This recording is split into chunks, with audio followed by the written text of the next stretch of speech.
¿Qué tal? ¿Cómo están? Buenos días. Bienvenidos a la redacción abierta de Intereconomía. Soy Rafael Núñez Huesca. Este es el espacio matutino de información, análisis, tertulia, informar, formar y entretener. Saben ustedes que es la triple vocación del periodismo y la triple vocación que yo intento que se cumpla siempre en esta redacción abierta. Hoy es 1 de abril de 2019.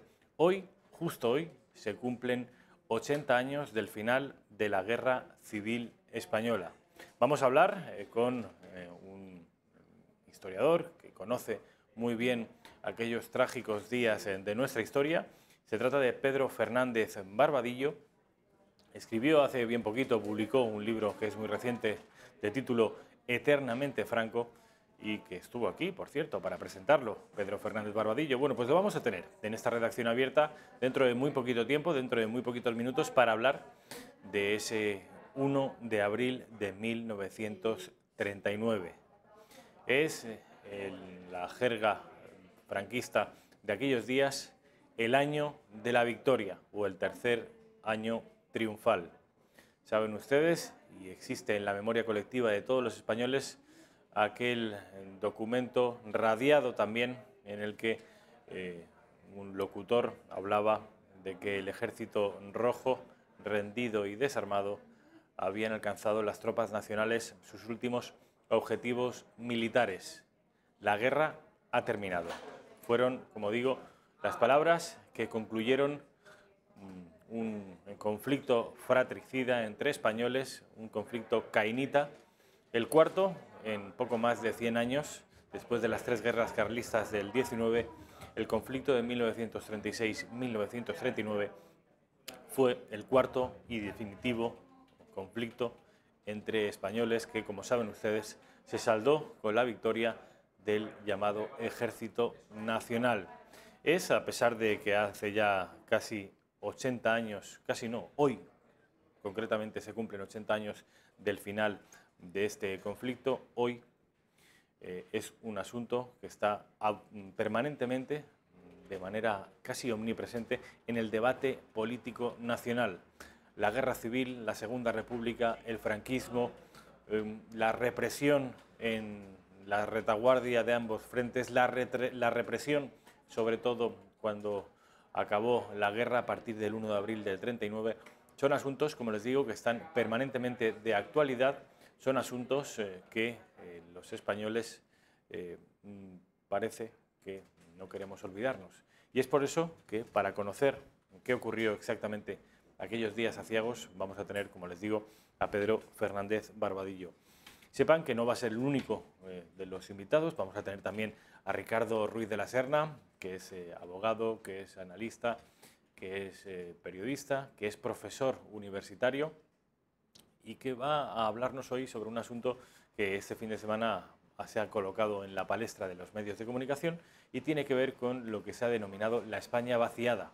No la España vacía, la España vaciada, solo dos letras añadidas al final que implican una suerte de una voluntad de vaciar o de deshabitar esa España.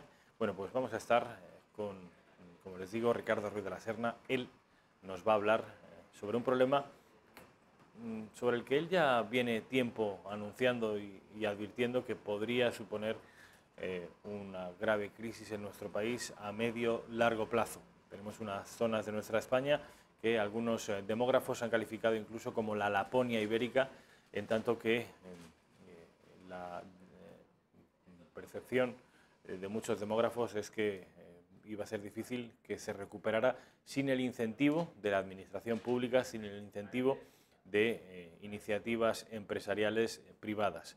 Como les digo, es un desafío para nuestro país, un país además que sufre de un secular déficit demográfico. Después de Malta somos el país de Europa con menos hijos por mujer, y esto en zonas como Teruel, como Segovia, como Cuenca, como Guadalajara, es aún, si cabe, mucho más acuciante. Y por último, a eso de las 2 de la tarde, vamos a tener con nosotros a un youtuber que hace de la incorrección política su bandera, un youtuber que aparece en las pantallas ataviado de una forma un tanto grotesca, con gafas de sol, con embozado en una tela blanca y que se hace llamar un tío blanco hetero. Es, como les digo, un hombre incorrecto, un hombre que ha desafiado a los dogmas del feminismo y de los lobbies LGTBI y que va a someterse en esta redacción abierta al criterio de las preguntas de un servidor, pero también de mi compañero Javier Torres. Va a ser una entrevista a dos entre los dos compañeros, en el que un tío blanco hetero se ha animado a venir después de haberlo intentado durante mucho tiempo. Es una entrevista que hemos conseguido después, como les digo, de muchos esfuerzos. Ya sin más dilación vamos a presentarles a ustedes las noticias del día por medio de los periódicos, los editados en Madrid y también los editados en Barcelona. Vamos con el primero de ellos, el diario El País. El diario del Grupo Prisa viene a decir que los europeos buscan en Estados Unidos apoyo para el Pacto Atlántico.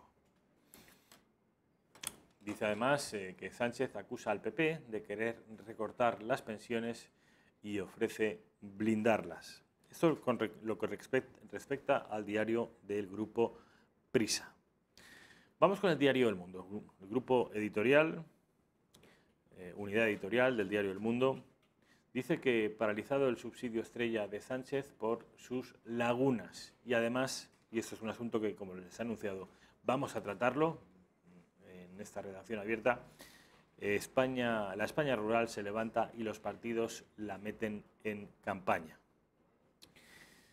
Vamos con el siguiente periódico, el periódico ABC, diario del Grupo Vocento. Esta es la España olvidada. Se refiere, como les anunciaba al principio de este programa, a la España rural, a la España deshabitada. Huérfanos de inversiones, sin apenas servicios y condenados a emigrar de sus pueblos, miles de personas toman Madrid para gritarle a los políticos en campaña que el mundo rural existe más allá del 28 de abril. Esto con respecto a lo que dice el diario ABC. Diario La Razón. Diario del Grupo Planeta.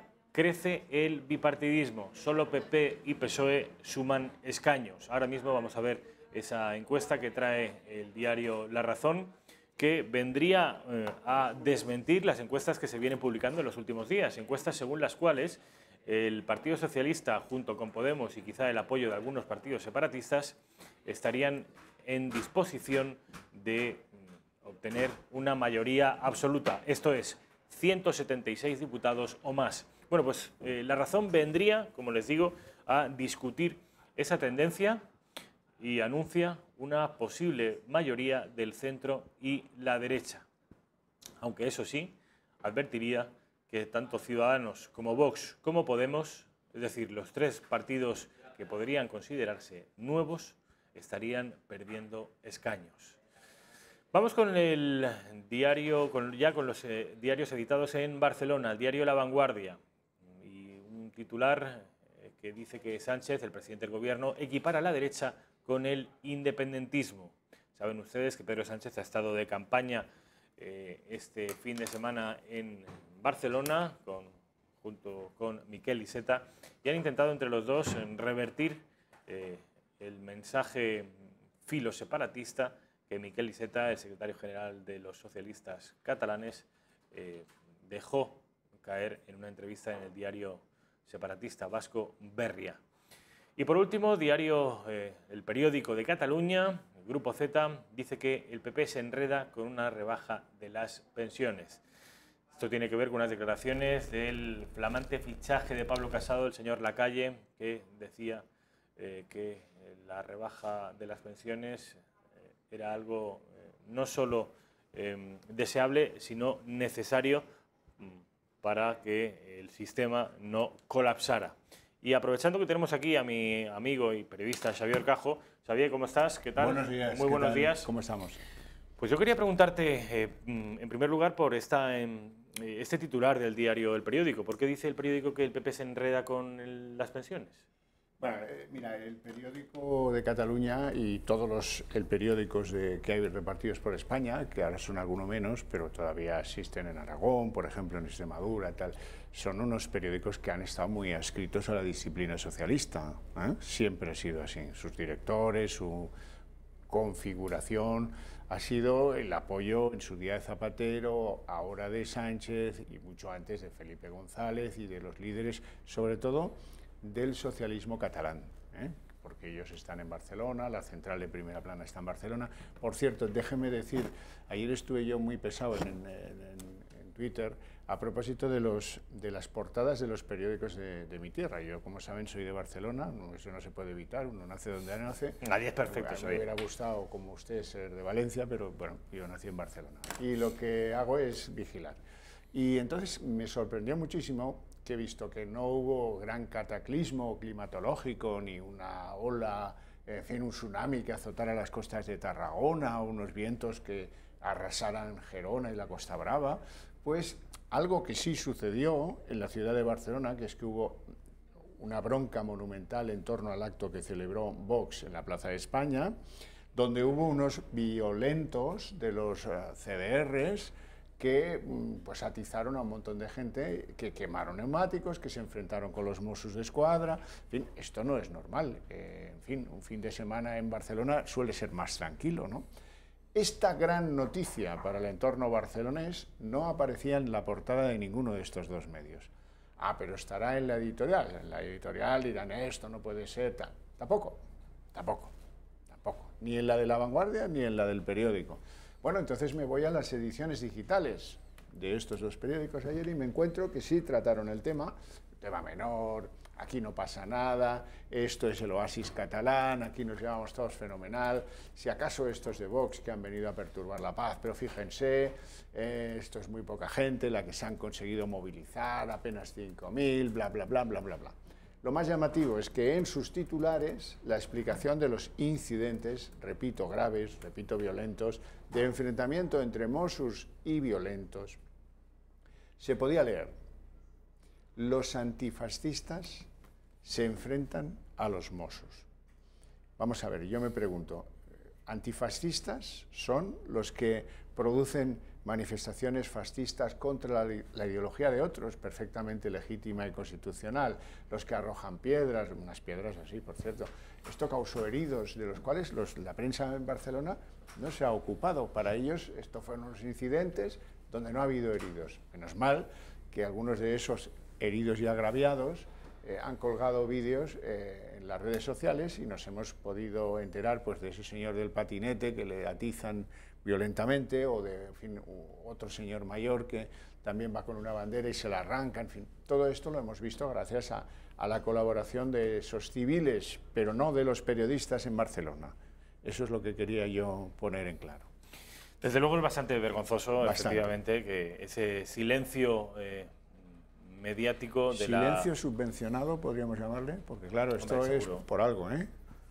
Bueno. Algún día alguien debería hacer un estudio a fondo del papel de la prensa en Cataluña durante todo el procés. Porque es una cosa bastante vergonzosa. No.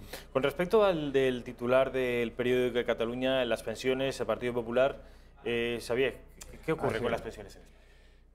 Bueno, tenemos un problema, efectivamente. Tenemos un problema, sí, pero en cualquier caso la manera de enfocarlo no deja de ser curiosa. Cuando toda España está hablando de Iceta, de su metedura de pata, de cómo trata de rectificar y cómo suele ser Iceta un avance de lo que luego veremos hacer, no anunciar a Pedro Sánchez, al periódico de Cataluña lo más relevante no es llevar al riguroso y estricto constitucionalismo al PSC a exigirle, oiga, diga usted si usted propone un referéndum de autodeterminación o no. Diga usted si usted va a hacer un indulto con lo que salga del Supremo cuando termine el juicio de los del 1.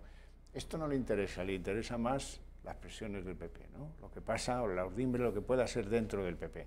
Y no desaprovechar la ocasión para criticar en línea editorial que Aznar, yo no sé si le irá esto bien o mal a la jefa de filas del PP por Barcelona, Cayetana Álvarez de Toledo, pero parece que ella, no, eso está probado, no lo parece. Ella colaboró en el pasado con Aznar y Aznar, por simpatía, por coincidencia ideológica o por lo que le dé la gana, ha decidido apoyarla en su campaña electoral. y ha anunciado que va a ir a hacer campaña con Cayetana a donde Cayetana decida llevarle, ¿no? Bueno, pues esto va a ser objeto de mucha mofa, ya lo verá en el periódico y en La Vanguardia en los días precedentes a esa aparición o irrupción de Aznar en la política catalana, digamos. Decía el otro día un periodista que era la primera vez que el PP, que los dos grandes partidos, no vamos a contar a Ciudadanos, que es un partido relativamente reciente, pero que es la primera vez en 40 años que uno de los dos grandes partidos sitúa a una candidata, en este caso Cayetana Álvarez de Toledo, que no es partidaria de contentar al catalanismo. Es una candidata beligerante y abiertamente hostil a todo lo que representa el nacionalismo catalán. Eso es cierto, pero concurren, a mí hay una circunstancia que me interesa más de la candidatura de Cayetana, que es la primera vez que alguien que se marcha de un partido dando portazo es recuperada por ese partido. Eso sí que me parece verdaderamente original, llamativo e interesante. Lo digo desde el aprecio, me gusta ese tipo de reencuentro. Y yo vuelvo porque fue en mi casa y me marché irada cuando Rajoy hacía lo que no me parecía bien, pero si viene otro a hacer otras cosas, yo no tengo ninguna dificultad en volver al Partido Popular. En ese encuentro me parece que hay una línea positiva, ojalá la hagan en otros partidos, de entender esto con mayor deportividad y con menos cainismo, ¿no? Esto parece una cosa como que se matan a navajazos para entrar o para no dejar salir, no lo sé.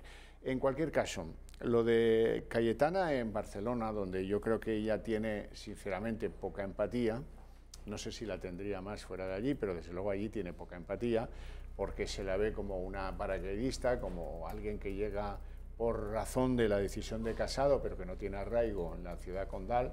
Esto, algunos lo pueden discutir, porque su exmarido era un burgués catalán, Joaquín Güell, muy afamado, y parece que tiene alguna relación también con algún periodista que actúa desde Barcelona. Bueno, esto es igual, ¿no? En cualquier caso, no parece que su empatía le permita augurar un gran resultado, pero sí que es verdad que es la primera vez que el Partido Popular, desde que le cortaron la cabecita a Alejo Vidal Quadras, pues es la primera vez que el Partido Popular se quita la careta en Barcelona y busca no a alguien cómodo, sino a alguien incómodo al poder nacionalista independentista. Ya no sé dónde mirar porque algunas son nacionalistas, otros independentistas y van y vienen, ¿no?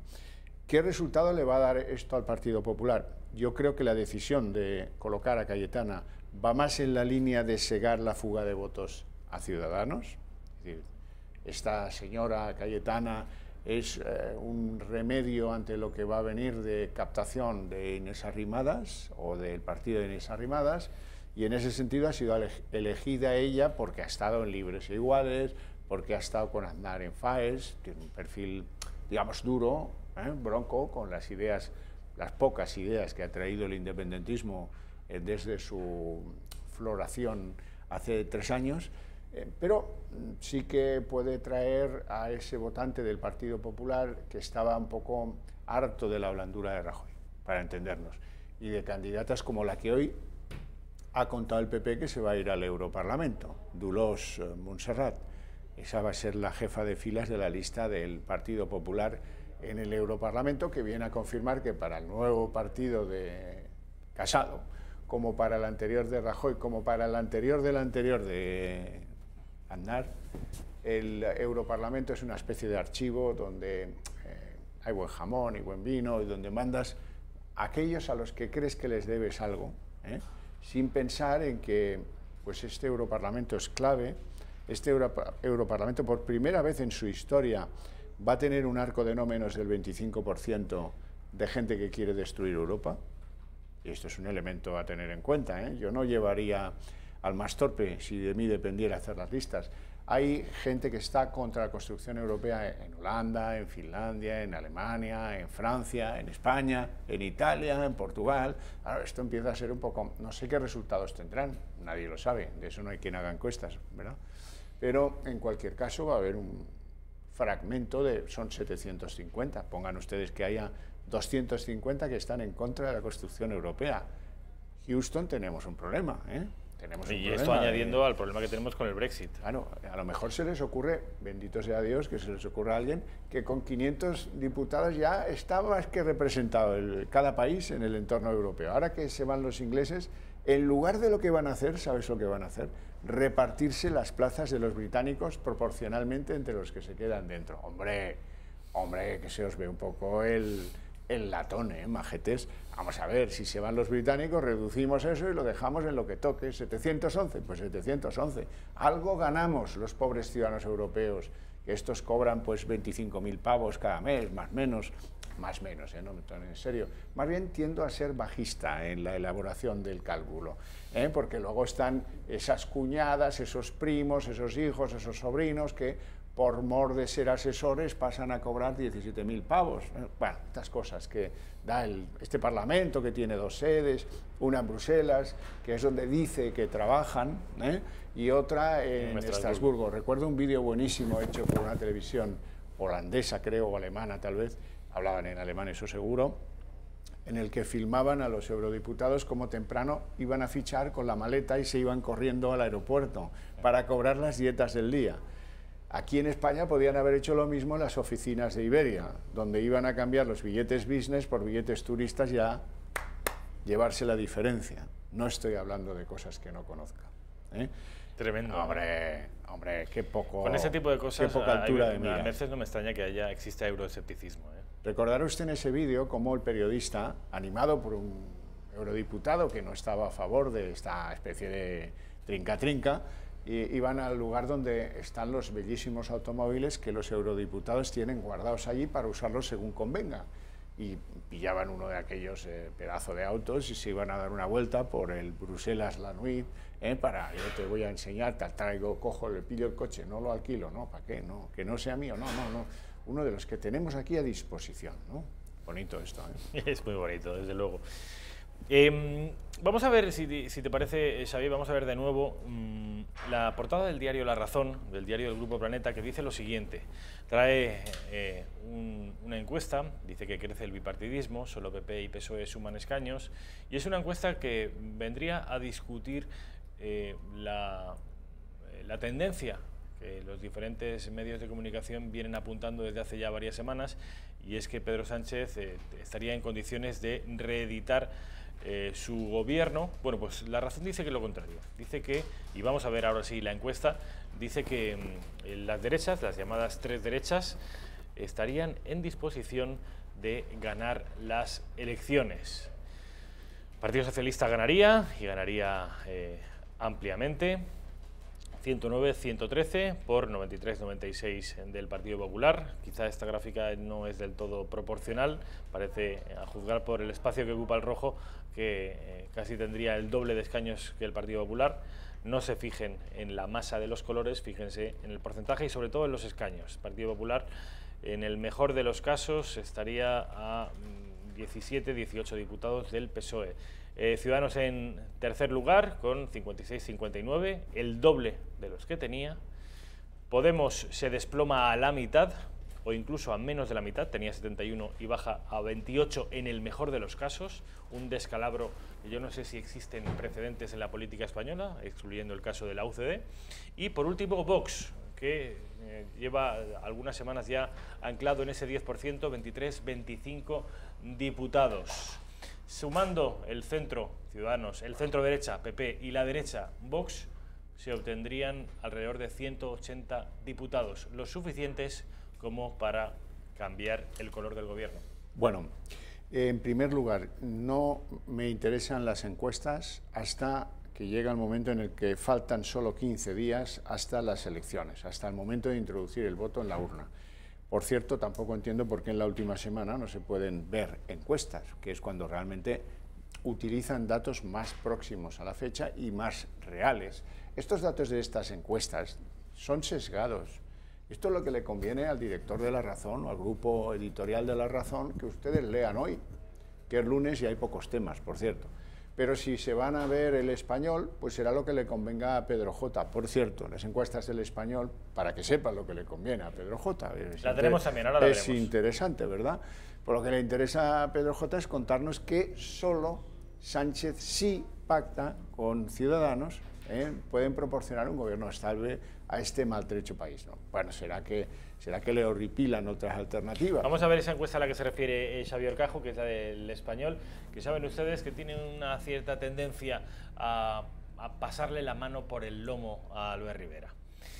El Español dice que el Partido Socialista ganaría, incluso por bastante más de lo que prevé La Razón, y el Partido Popular se desplomaría, mucho más de lo que prevé La Razón.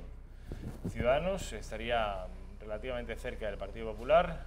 Vox, ojo, superaría a Podemos de 31-37 diputados a 28-34. Hay que tener en cuenta que las horquillas aquí que maneja el Español son bastante más amplias de lo habitual, que suelen ser 2 o 3 escaños. Aquí son 6 y 7 escaños en algunos casos. Sea como fuere, dice Pedro J., el titular que extrae de aquí, y es lo que remarcaba Xavier Cajo, es: solo podemos librarnos de un gobierno Frankenstein si existe una alianza PSOE-Ciudadanos.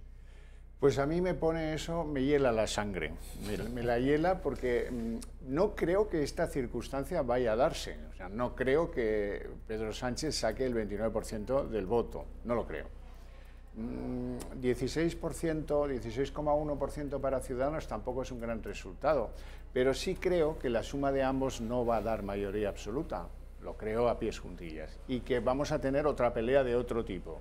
Es decir, que como eso se va a disipar en el minuto 1 después de hacer el cálculo de los resultados, pues visto que ahí no hay posibilidad de mayorías absolutas, por fuerza tenemos que volver a la única y cierta posibilidad de mayorías absolutas, que es el gobierno Frankenstein.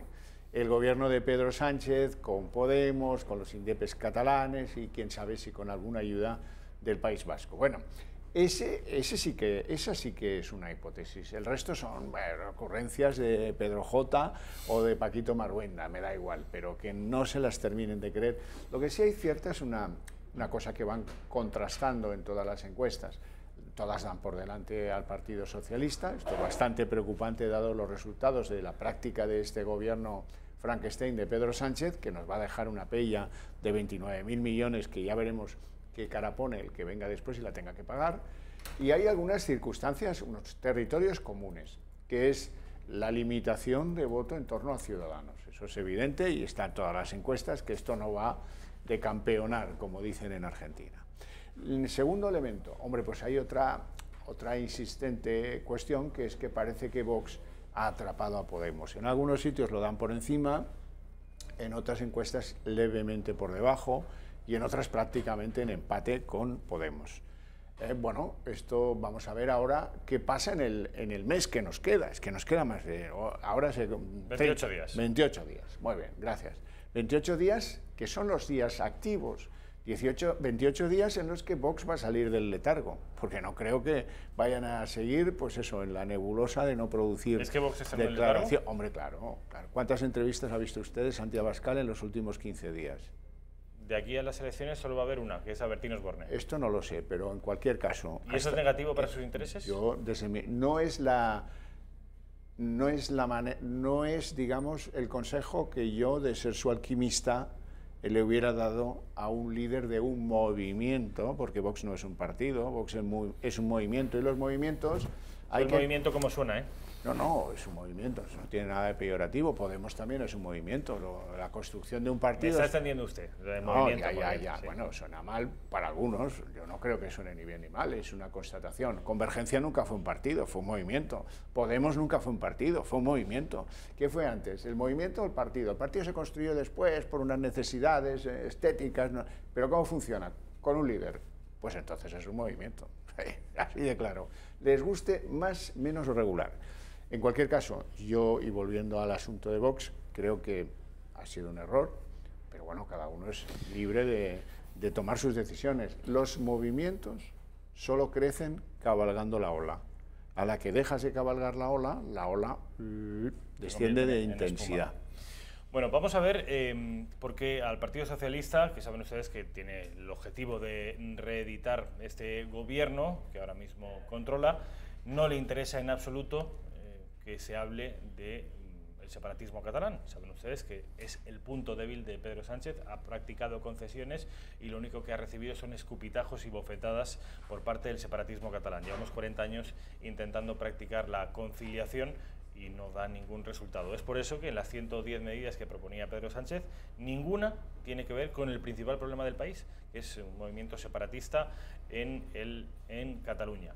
Sin embargo, en su contrario, a la oposición sí que le interesa hablar del separatismo catalán, sabedores que es el principal punto débil de Pedro Sánchez. Y es por eso que tanto Inés Arrimadas como Pablo Casado han tomado las declaraciones de Miquel Iceta y este fin de semana en sus respectivos mítines las han aireado, pero bien, vean. Señor Sánchez, las declaraciones de su compañero Miquel Iceta son de las más graves que se han dicho en política en los últimos años. Si usted no le cesa inmediatamente es porque en el fondo el señor Miquel Iceta lo que ha hecho es verbalizar en público lo que ustedes plantean en privado. Ya lo hizo con los indultos y ahora lo hace con su plan. Ustedes han puesto fecha de caducidad a España. Ustedes han puesto precio a nuestro país y el precio es simplemente que usted siga en Moncloa. Pues bien, la única fecha de caducidad que tiene que haber aquí es la del 28 de abril. Vemos qué es lo que está negociando la Iceta con Torra y con Puigdemont para decir que en 10 años, si siguen adoctrinando a los niños en la escuela, si siguen manipulando los medios de comunicación, si siguen haciendo toda clase de tropelías contra la Constitución, el Estatut y la ley, ellos les concederían la posibilidad de que hicieran un referéndum de autodeterminación. Y yo os voy a decir una cosa. Cuando yo sea presidente del Gobierno de España, ni va a haber referéndum, ni va a haber consulta, ni nadie va a decidir por el resto de españoles. Bueno, a mí me parece que estas declaraciones de ambos llegan tarde, llegan bastantes días después de lo que dijo Iceta, que fue como un cambio de esto a qué viene, ¿no? Esto nos preguntamos aquí en la redacción, ¿esto a qué viene? Pues esto viene a que él es la avanzadilla de Pedro Sánchez. Mira cómo los indepes lo han entendido enseguida.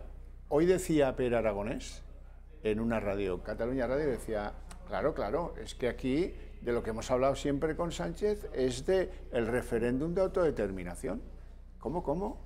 ¿Qué dice usted? Lo que decía Santi Vidal. Santi Vidal, el ex juez de Esquerra Republicana, que dijo, bueno, fuimos a ver a Sánchez y estaba allí con Batet y no me acuerdo con quién más, y claro, nos dijo, hombre, yo es que no puedo ir más allá de donde la Constitución me deja ir, pero tengo la voluntad de cambiarla, apóyenme. Cuando se formó el gobierno Frankenstein, ¿no? Bueno, pues las declaraciones de Pere Aragonés vienen en el mismo sentido. No, sí, claro que hemos hablado de esto con el presidente, claro que ya le hemos oído sobre este tema y ahora nos tiene que asegurar si nos va a dar el indulto, porque como yo dije desde el minuto cero, el indulto es lo único que garantizará un apoyo de los independentistas a Pedro Sánchez. Para los presupuestos generales del Estado, lo mismo que para volver a reeditar la coalición Frankenstein que le llevó a la Moncloa, exactamente igual. Se acerca el momento fatídico en el que ven muy claro, así que veas el juicio solo una vez por semana, pues te das cuenta de que aquello es un clamor, que va a ser un sentención, un condenón. Y bueno, pues ellos ya van tomando sus medidas, que son minimizar ese impacto, garanticemos que los van a indultar. Pedro Sánchez está hablando de eso con ellos, evidentemente que sí, pero no han conseguido ni Rivera-Arrimadas, ni Casado-Cayetana, ni tan siquiera Vox, situar a Pedro Sánchez frente a sus contradicciones. Yo lo contaba el sábado por la noche.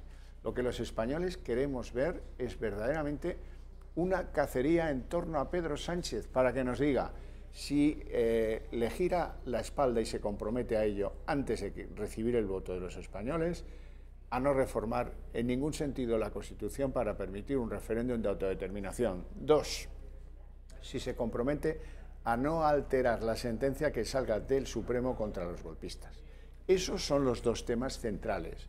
Y ellos, los señores del centro derecha y de la oposición, están en ña, y tú más, y yo ofrezco a los de las casas, los que vivan en medio rural, les ofrezco un 60% de rebajas del IRPF. Rivera Dixit.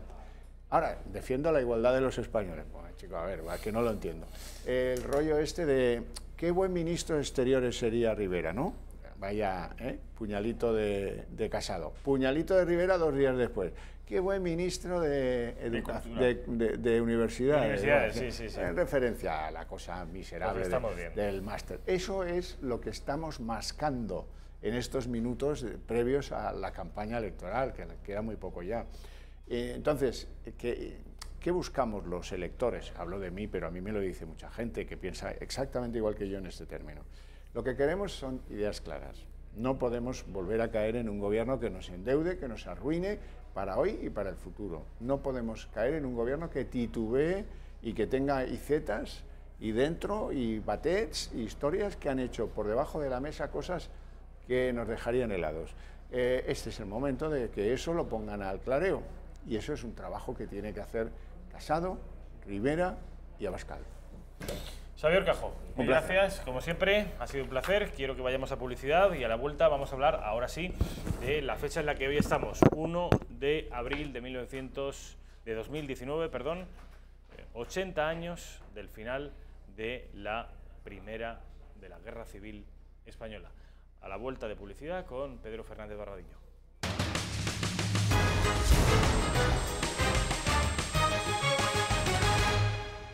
Parte oficial de guerra del cuartel general del Generalísimo, correspondiente al día de hoy, 1 de abril de 1939, tercer año triunfal.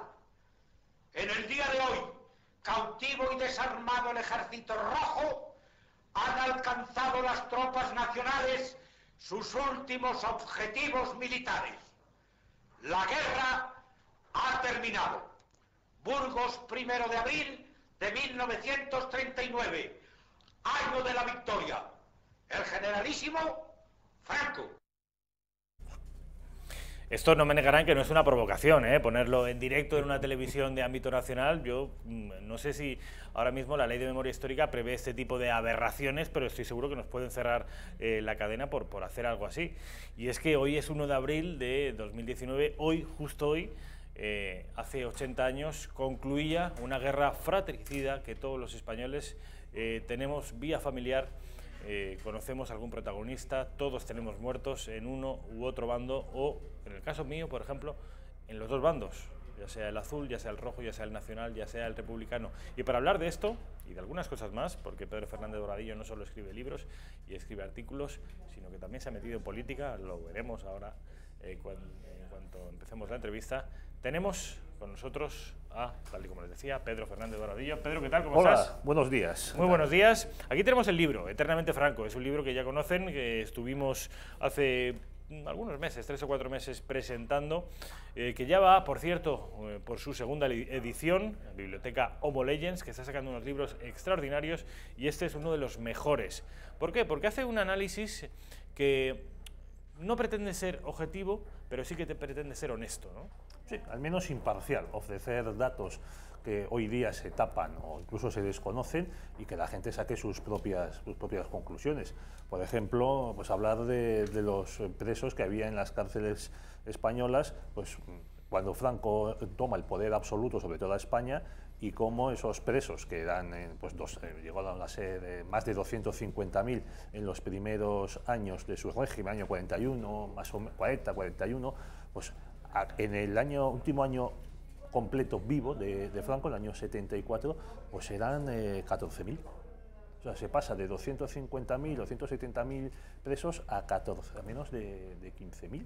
Y eso dices, una dictadura con un jefe de Estado militar, el jefe del bando vencedor tras la Guerra Civil, que tenía la mitad de presos de los que había en Francia, la República de la Liberté, la Égalité y la Fraternité.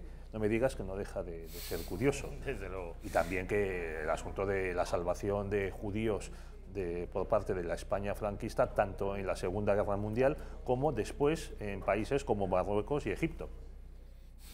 Desde luego da que pensar, este y otros muchos datos que llaman la atención, que dan que pensar y que desmienten las tesis que hoy se manejan sobre Franco, están incluidas en este libro, que como les digo va por su segunda edición y que habla, entre otras cosas, del asunto que hoy nos ocupa, que es de una fecha concreta, una efeméride de la que hoy se cumplen 80 años, 1 de abril de 1939. Pedro Fernández Barbadillo, ¿qué ocurrió aquel día? lo hemos oído en la voz del locutor de Radio Nacional de España, también inventada durante la Guerra Civil por parte del bando nacional. Pues se concluye oficialmente la guerra con el famoso parte del cuartel general del generalísimo. Aquí hay mucho general.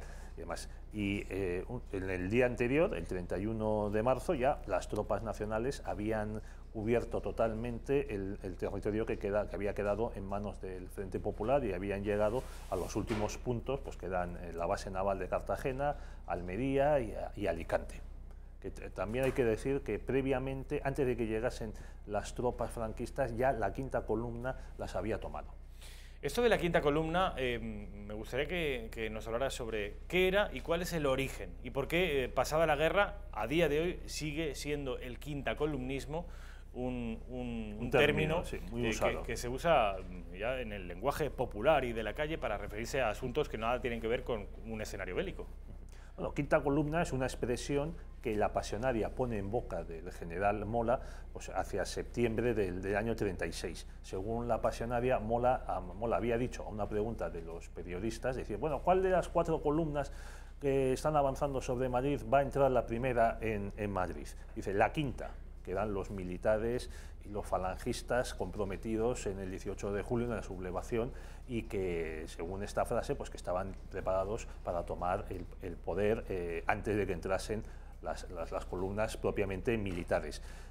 Hay un investigador excelente, Julius Ruiz, que niega totalmente que esta frase hubiese sido pronunciada por Mola, o que al menos hubiese pruebas, porque no se ha dicho, no se ha encontrado ningún documento escrito o grabado que lo demuestre. Y él concluye que puede ser la típica excusa para proceder a la aniquilación del enemigo interior, que es muy propio de los comunistas, porque curiosamente, poco después de esta frase, te digo, escrita en un artículo firmado por la Pasionaria, que no escribía, sinceramente, no le escribían los artículos, pues es cuando empiezan las grandes matanzas interiores en España, en Madrid, incitando a los milicianos y al populacho a matar al enemigo de clase, al enemigo interior. Y eso también lo que hace es reforzar el poder del Partido Comunista y de la Junta de Defensa de Madrid, presidida por el general Miaja, que luego presidió el Consejo Nacional de Defensa.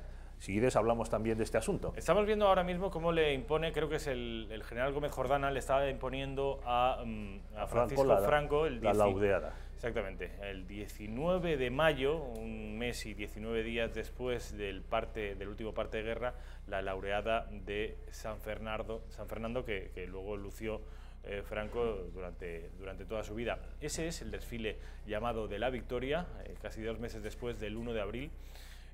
Un desfile que en Madrid fue absolutamente apoteósico. Quería preguntarte, Pedro, hemos escuchado y hemos leído el último parte de guerra en abril, pero ¿hacía cuánto tiempo que ya se había ganado o perdido, según quién, la guerra? Pues militarmente la guerra se pierde definitivamente pues después de la batalla de Ebro. O sea, se pierde, estás desde la perspectiva republicana. Bien. Pues nos situemos ahí, desde el punto de vista del perdedor, que es, perdón por la redundancia, el que más pierde. Pues entonces, después de la batalla de Ebro, que había empezado en torno al día de Santiago, o sea, el 25 de julio del 38, y había durado hasta octubre, es ahí donde la República agota sus últimas reservas militares, echa el general Vicente Rojo, echa al combate las mejores tropas que tenía, además con un plan que era frenar la ofensiva franquista sobre Valencia, o sea, hacia el sur, no hacia el norte.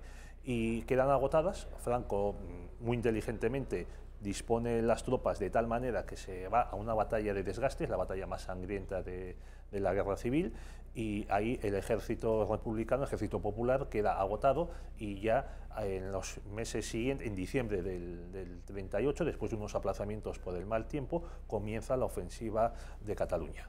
Y entonces es en torno al día de Navidad, un poco antes de Nochebuena, entonces se va avanzando hacia el norte, desde varios puntos de confluencia, desde el Ebro y también desde el Segre, y se va avanzando y se toma Barcelona el 26 de enero del año 39.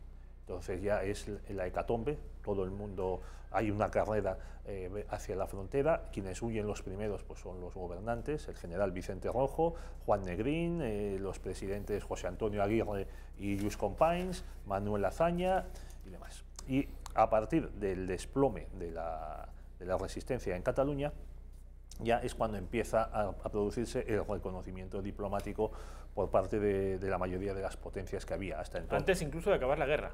Antes de acabar la guerra. ¿Inglaterra y Francia, por ejemplo?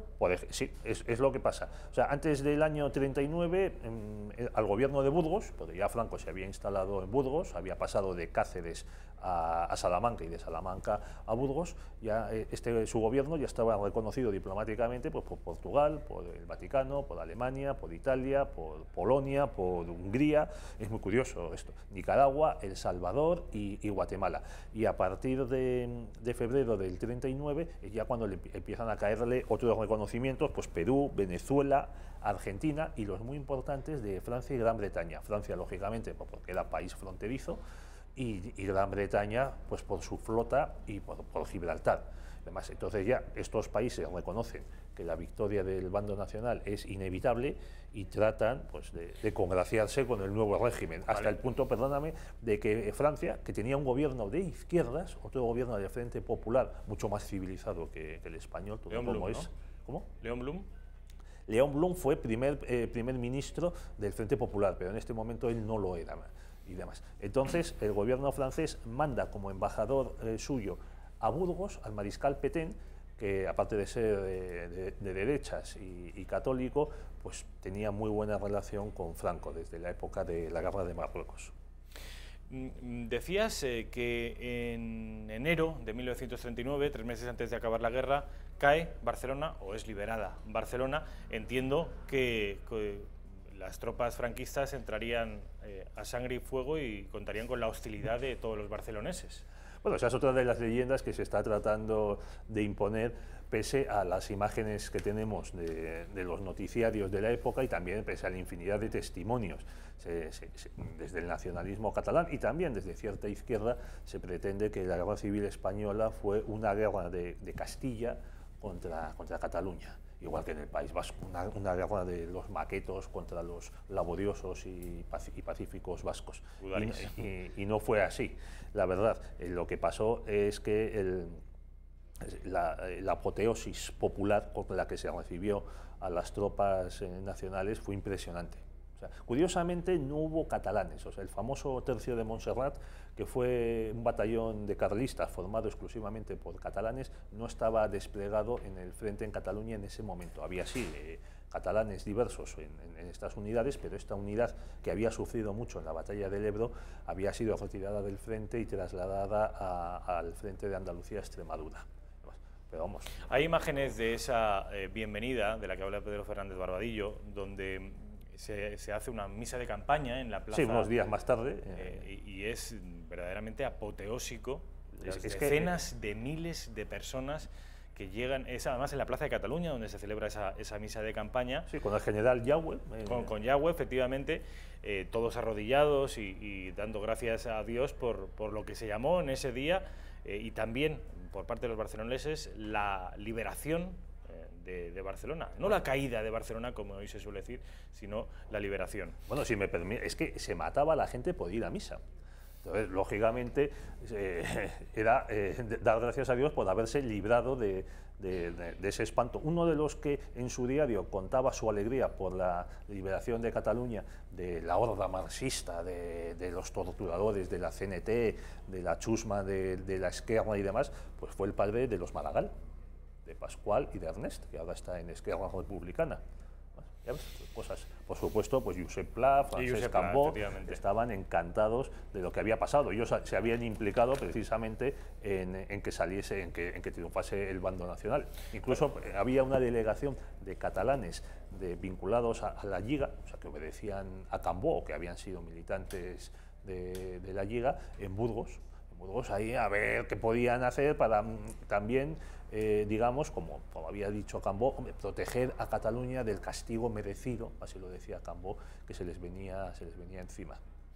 Cambó además puso su fortuna, su gran inmensa parte de su patrimonio inmensa en lo que está haciendo ahora el Diplocat, que es la paradiplomacia separatista. Pues Cambó lo hizo en el sentido inverso, intentar vender el régimen de Franco, el régimen que llegaba a las potencias extranjeras. Pues, hombre, hay una carta muy curiosa de Cambó a uno de sus hombres de confianza, escrita en septiembre del 36 y en catalán, publicada en un libro escrito en catalán, una biografía, ahora lamento no acordarme de quién es, una biografía publicada en Ariel en el año 70-71 en catalán, y en esta carta... Pero el 70-71 en catalán, eso no puede ser, si vivía Franco. Pues sí, así es. Así es otra de las trolas que se están contando y que se están inculcando a los jóvenes en Cataluña, y es la persecución inmisericordia de la lengua catalana por los franquistas, y no es así. O sea, había premios, es decir, al principio sí, y porque el catalán se asociaba al separatismo y al marxismo, y además, curiosamente, quienes hacen esa persecución del catalán son catalanes, porque el franquismo, tanto en Cataluña como en Vascongadas, gobierna a través de las élites locales, de catalanes y de vascos. Bueno, pues Cambó en esta carta contesta a uno de sus hombres de confianza de la Lliga, que le pide cómo colaborar, qué hacer ante esta situación, y le dice, el que tenga edad militar, que se aliste en el ejército, y el que no la tenga y tenga dinero, que se lo dé a los militares. Y luego le da una serie de instrucciones, y vale todo tipo de dinero, francos franceses, liras italianas, libras esterlinas, tal, y háganlos llegar pues a través de tal persona y tal otra a tal, por ejemplo a Quiñones de León, que era diplomático y era representante de la España franquista en París. Pero hasta este punto llegó la colaboración de Cambó, hasta de incitar a los hijos de sus colaboradores de la Lliga a que se alistasen en el ejército. También Cambó pagó una revista cultural interesantísima, muy bonita, L'Occident, con colaboraciones pues, de Ortega y Gasset, de Gregorio Marañón. Curiosamente, muchos de estos habían contribuido a traer la República en el año 31. Ya ves las vueltas que da el mundo. Destino también es obra de catalanes. Efectivamente. Destino es obra de catalanes. Empieza a publicarse en Burgos. Y muchos de los catalanes de Burgos famosos y muchos de los dibujantes de flechas, de pelayos, de flechas y pelayos son también ilustradores de donde estaba la industria del tebeo en aquellos años, que eran barceloneses. De manera que es un libro que yo les recomiendo porque derriba muchos mitos y eso siempre es interesante. Me decías que en una carta de Cambó escrita en catalán, en un libro en catalán que se publica en el año 71, dice que ¿a quién? ¿Perdona? Me decías sí. que hay una carta de Francesc Cambó. Dice esto, la gente, los nuestros que quieran colaborar. Dice esto, vale. Lo de la edad militar, vale, perfecto. Eso, que vayan al ejército o que den dinero. Hoy es 1 de abril del 19, de 2019, pero a partir del 1 de abril del 39 es cuando, a juicio de muchos historiadores, y esto ya es una opinión hegemónica hoy en día, es cuando empieza lo peor para los derrotados, en tanto que se desata una represión salvaje que incluso muchos historiadores filofranquistas o, en fin, con opiniones no demasiado hostiles hacia el régimen de Franco, reconocen que hubo excesos y que se mató quizá más de lo necesario. Pues eso de que se mató más de lo necesario, pues lo de siempre. Hay que preguntar qué pasó. Mira, un caso clarísimo de exageración, de evidente injusticia, pues es la condena que le cayó a Julián Besteiro, que murió en la cárcel del año 41 o 42, estaba ya muy debilitado, la vida en la cárcel pues tampoco era buena en Carmona, me parece, en Sevilla, y murió pues de enfermedad y de vejez, y supongo que también de asco por lo que había visto en la guerra. Pero claro, ¿por qué meter en la cárcel a Besteiro cuando en marzo del 39 se había sublevado junto con el coronel Casado contra el gobierno de Negrín y los comunistas y había contribuido a abrir las puertas de Madrid y de lo que quedaba de la zona republicana a los franquistas? Pues, hombre, también hay que decir que se castiga con penas muy severas, penas de fusilamiento, a mucha gente que tenía crímenes espantosos sobre ellos. Por ejemplo, hoy habían estado funcionando las checas hasta hacía bien poco, en Madrid y en otros lugares. Por ejemplo, en Madrid, durante este golpe de Estado de Casado y parte del PSOE, la CNT y el partido de Manuel Azaña, todo hay que decirlo. Izquierda Republicana. Sí, Izquierda Republicana, pues los comunistas y los llamados casadistas se dedican a fusilarse entre ellos, a matarse entre ellos literalmente, pero matarse, incluso lo cuentan algunos dirigentes, algunos jefes militares comunistas, y luego en un informe que hacen, de entramos en tal sitio donde había resistencia, encontré a 2 o 3 coroneles de no sé qué, no sé cuánto, saqué la pistola y le vacié un cargador. Así, con esa frialdad lo cuentan. También era el endurecimiento del carácter al que se había llegado durante los casi 3 años de guerra civil. Ahora se está diciendo que se habla de 140.000 desaparecidos. No, mira, esos son números que no son insostenibles por cualquier historiador mínimamente decente que mire los datos. O sea, la represión, más o menos, puede ser fusilados y demás, en torno a 23.000, 20.000, 23.000, 25.000. Esos son datos que los dan historiadores como Ángel David, Martín Rubio y también Miguel Platón. 23.000, 25.000. Hay que tener en cuenta también que de esos 25.000, en realidad la cifra original de condenados a muerte sería 4 o 5 veces mayor, pero la inmensa mayoría de las condenas a muerte se conmutaban por cadena perpetua, que luego acababan en 3 o 4 años de cárcel. Sí, se empiezan a dar enseguida indultos y demás, y entonces se van vaciando las cárceles. O sea, hay varios indultos a lo largo de los años 40, o sea, cuando está la Segunda Guerra Mundial en activo y demás, y entonces se van liberando las cárceles, porque claro, también tenías, como habíamos dicho al principio, tenías unos 250.000 presos en las cárceles. ¿Qué haces con tanta gente? Además, pues y luego, oye, que había mucha gente que eran eso, nacional geográfico, como se decía, o republicano geográfico, que te ha tocado, te ha pillado el alzamiento y la guerra en un sitio, estabas de vacaciones o te habías quedado en casa, y para sobrevivir tienes que alistarte en uno de los bandos. Por ejemplo, uno de los que fue investigado fue Julián Marías, que trabajaba en el gabinete del coronel Casado, pero él no tuvo problemas. Pero él combatió, él combatió en la guerra. No sé si llegó a combatir, la verdad, debido a su miopía. Y además no lo sé exactamente. Sí. En España Inteligible, que es uno de mis libros favoritos, él habla de que estuvo combatiendo y que, sin embargo, ninguna represión se ensañó con él y que pudo dar clases, no con la normalidad de un miembro del bando nacional, pero, en fin, no, es el arquetipo de intelectual izquierdista que no asqueaba del régimen de Franco. Pero has hablado de dar clases y demás. El primer decreto de purga de catedráticos de universidad y de instituto se dicta en España en agosto del 36 por el gobierno del Frente Popular. Eso hay que decirlo. O sea, la depuración la empiezan a hacer los dos bandos sobre los funcionarios que hay en cada una de sus zonas.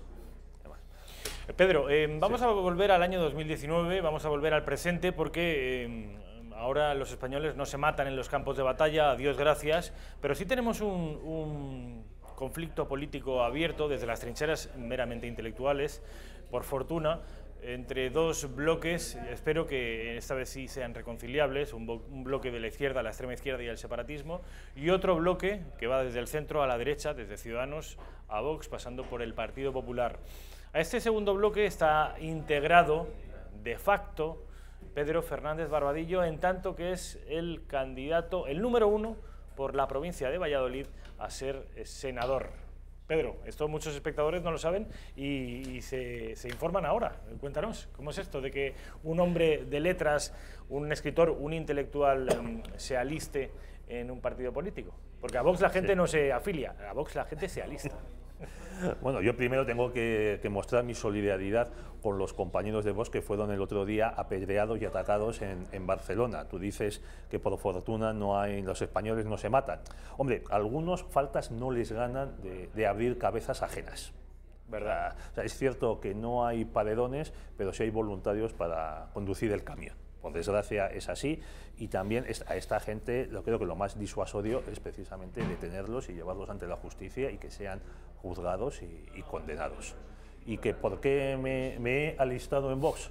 Pues chico, en parte por estas cosas, o sea, porque uno está viendo desde hace años, yo desde pequeñito, porque soy de Bilbao y nací en el 65, que hay un grupo de gente violenta, que incluso decide quién tiene que vivir, quién tiene que morir, por unas ideas que yo no creo que se puede... No, todas las ideas son respetables. Dice, no, mira, si hay ideas que inducen a matar, es que esas ideas no son respetables. Sean las ideas nacionalsocialistas alemanas, sean las ideas comunistas o sean las ideas del separatismo de Sabino Arana y demás banda.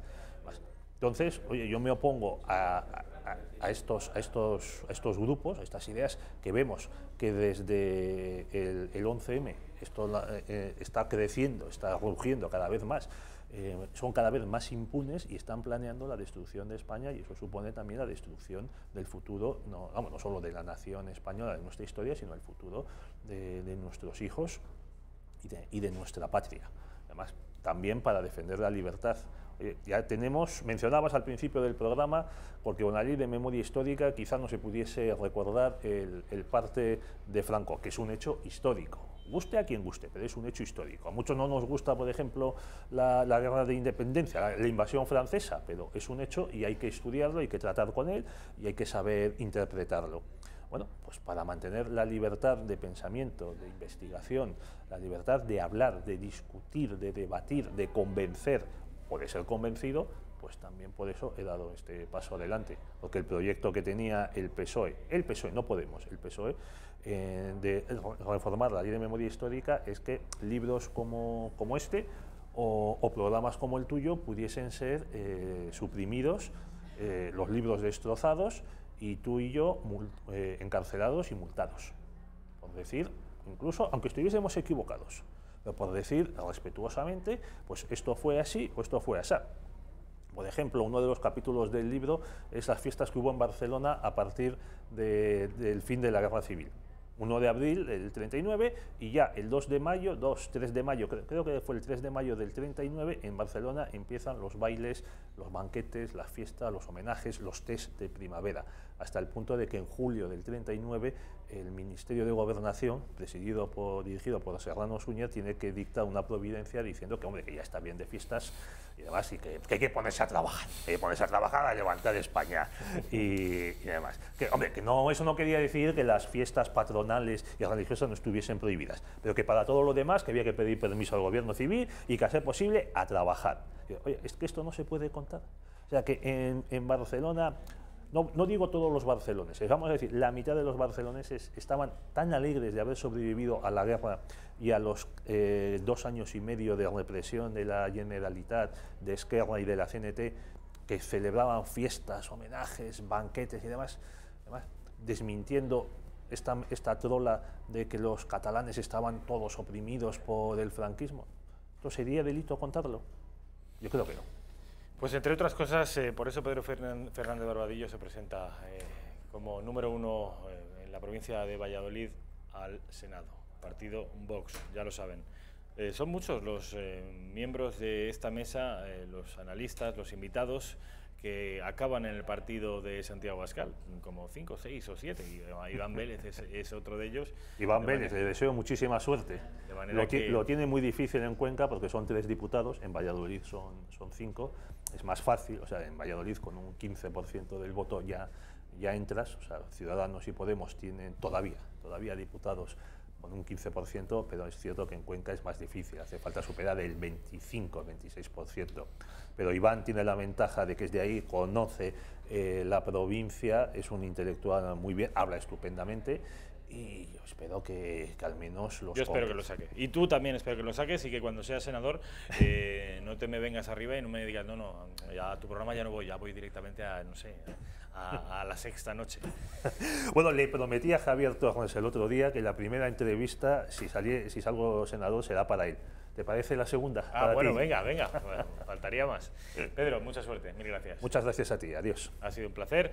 Quiero que vayamos a publicidad. A la vuelta vamos a hablar de la España vaciada, que no vacía. Hasta ayer era la España vacía. Ahora, en un giro muy hábil de mercadotecnia política, le llaman la España vaciada, como si hubiera algún tipo de interés en aspirar la población de según qué lugares. Sea esto cierto o no, sea cierto que exista algún interés en vaciar una parte de España, lo cierto es que esta España vaciada, este eslogan, funciona muy bien y ha sido replicado por todos los medios de comunicación. No nos vamos a quedar en la superficie, vamos a analizar las causas, las consecuencias y cómo paliar este problema tan grave que tenemos en España con Ricardo Ruiz de la Serna, a la vuelta de Publi. Una de las cosas más impresionantes que han pasado en España en los últimos años es que de repente los españoles hemos descubierto que somos españoles. Es una cosa fantástica. Bueno, bienvenida sea. Y una magnífica forma de celebrar eso son nuestras constituciones. Las 7 constituciones que durante los siglos XIX y XX han sabido expresar el alma de una sociedad, la sociedad española, en diferentes momentos. Esto es lo que les ofrecemos hoy. Un álbum precioso de Teófilo Ediciones, unas ediciones cuidadísimas y además un texto de interpretación de todas ellas. No deje pasar la ocasión de adquirir esta edición. Es un regalo formidable, además de muy bonito, con ese gran óleo del juramento de las Cortes de Cádiz en el frontispicio. Precio, 99 euros. Son 99 euros sin los gastos de envío.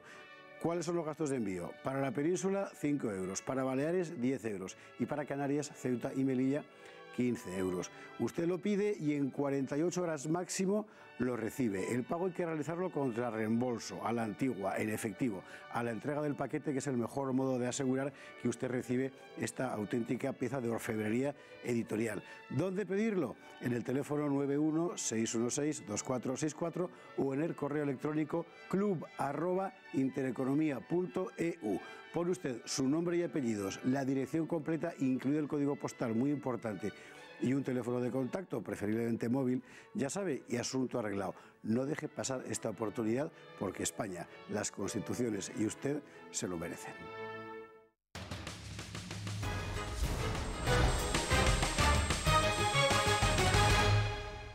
¿Qué tal? ¿Cómo están? Ya estamos de vuelta en la redacción abierta. Estamos con Ricardo Ruiz de la Serna. Ricardo, ¿qué tal? ¿Cómo estamos? Encantado, Rafa. Vienes de clase, ¿no? De dar clase. Vengo ahora mismo de la universidad. De la universidad, saben ustedes que es profesor del CEU San Pablo. Donde tenemos muchos alumnos de la España vaciada. La España vaciada, efectivamente. Sobre esto quiero hablar con Ricardo porque es un tipo, en primer lugar, con el que se puede hablar de casi cualquier cosa o de cualquier cosa, y porque es un tipo que a mí me lleva hablando de este problema mucho antes de que la inmensa mayoría de los españoles, como consecuencia de la manifestación de ayer, se percataran de que existe tal problema. Es un problema acuciante, es un problema que algunos demógrafos están ya advirtiendo de una presunta Laponia ibérica. No, la Laponia ibérica ya existe. ¿Eso ya existe? Sí, sí, porque la expresión metafórica, la Laponia ibérica, y no solamente, no es la única expresión metafórica que se utiliza, se refiere a una población donde viven el mismo número de habitantes por kilómetro cuadrado que en Laponia, menos de 2. Entonces ya hay zonas en España así. Hay zonas en la provincia de Guadalajara, así. Hay zonas en Aragón, así. Entonces, la expresión, la Laponia ibérica, se refiere a la densidad demográfica por una parte, y es cierto que también se habla del clima. Hay que recordar que algunas de las temperaturas más frías que hace nuestro país se alcanzan en la zona de la Sierra de Guadalajara, la zona de Teruel, Huesca. Entonces, bueno, está el doble símil, ¿no?, de las temperaturas, pero también de la demografía. Ayer, en el día de ayer, la España vaciada, ese era el eslogan, se manifestaba en Madrid, y quiero que escuchen los testimonios de algunos de esos españoles que viven en esa España laponizada, si es que se me permite la expresión. Teruel existe, la plataforma Teruel existe, lleva ya 2 décadas machacando a los políticos para reclamar un poquito de atención. También los segovianos se han unido recientemente, y estos son los testimonios. Estamos mostrando que estamos hartos, todos los ciudadanos de la España despoblada, hartos de que nos tengan abandonados, sin inversiones, solo nos utilicen en sus programas electorales, y queremos hechos ya de una vez. Y hemos venido aquí para que se nos escuche, y se nos va a escuchar. Pues mira, reivindicamos en principio un criterio de igualdad entre los territorios. Demandamos un equilibrio territorial en el desarrollo. Ponemos en cuestión la política que se ha realizado durante los últimos 50 años en España, que ha consistido en desarrollar unas partes de la misma a base de otras. Pedimos que eso se corrija, que se reequilibre territorialmente el reparto de infraestructuras, que se den oportunidades de desarrollo a todo el mundo, pero no de palabras, seriamente, con inversiones reales, con dinero, con ejecución prioritaria de las infraestructuras allí donde no se han hecho. Muy bien explicado, sí señor. Claro que sí, fíjate, se han dado cita 22 organizaciones. Ha salido Teruel, ha salido Soria, pero han venido de Guadalajara, de Cuenca, Han venido de Segovia, antes mencionabas, pero es que han venido incluso de territorios cuyo drama no es solamente que se están despoblando, sino que no están comunicados con el resto de España. Mira, el caso de la plataforma Milana Bonita, por ejemplo, que reivindica un tren digno de Extremadura, ha venido gente que está padeciendo el abandono desde el punto de vista de las infraestructuras de telecomunicaciones. Había una pancarta muy divertida de un pueblo, mejor dicho, la pancarta era divertida, la situación de divertida no tiene nada. Era gente que decía, hemos venido a Madrid a coger cobertura. ¿Por qué? Porque no tienen cobertura de teléfonos móviles. Y lo primero que habría que recordar, en la línea de lo que decía Tomás, es que vivir en los pueblos, vivir en esa España, vamos a llamarla interior, es una opción tan legítima como vivir en Madrid, tan legítima. No es un problema de que te empeñas en vivir ahí, no es un problema de que eres pocos o muchos.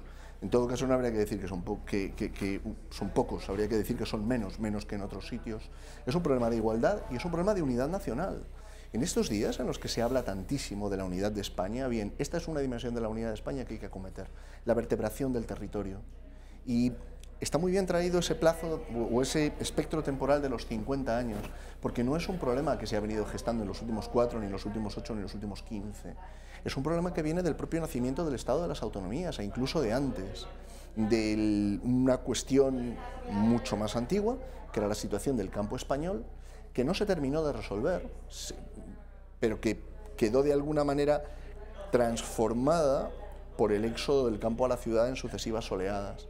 Luego hay una cuestión cultural que no es solamente de infraestructura, sino que también es de la cultura española. Durante 50 años, más incluso de 50 años, la vida en los pueblos, la vida en las ciudades de la España interior ha sido ridiculizada. Recordemos el estereotipo del paleto, que tantísimo daño ha hecho. Recordemos las caricaturas que se hacían de la vida en el campo. Es decir, parecía que el campo era un lugar a donde la gente de la ciudad iba los fines de semana y que la única viabilidad de los pueblos era convertirse en las ciudades dormitorio o en los descansos del fin de semana de las personas que viven en las ciudades. Todo esto se tiene que reformular, todo esto se tiene que replantear. Hay una cuestión de igualdad, hay una cuestión de unidad nacional, hay una cuestión de riqueza cultural de España. En los pueblos se conservan formas de vida que son valiosísimas y que merecen ser protegidas.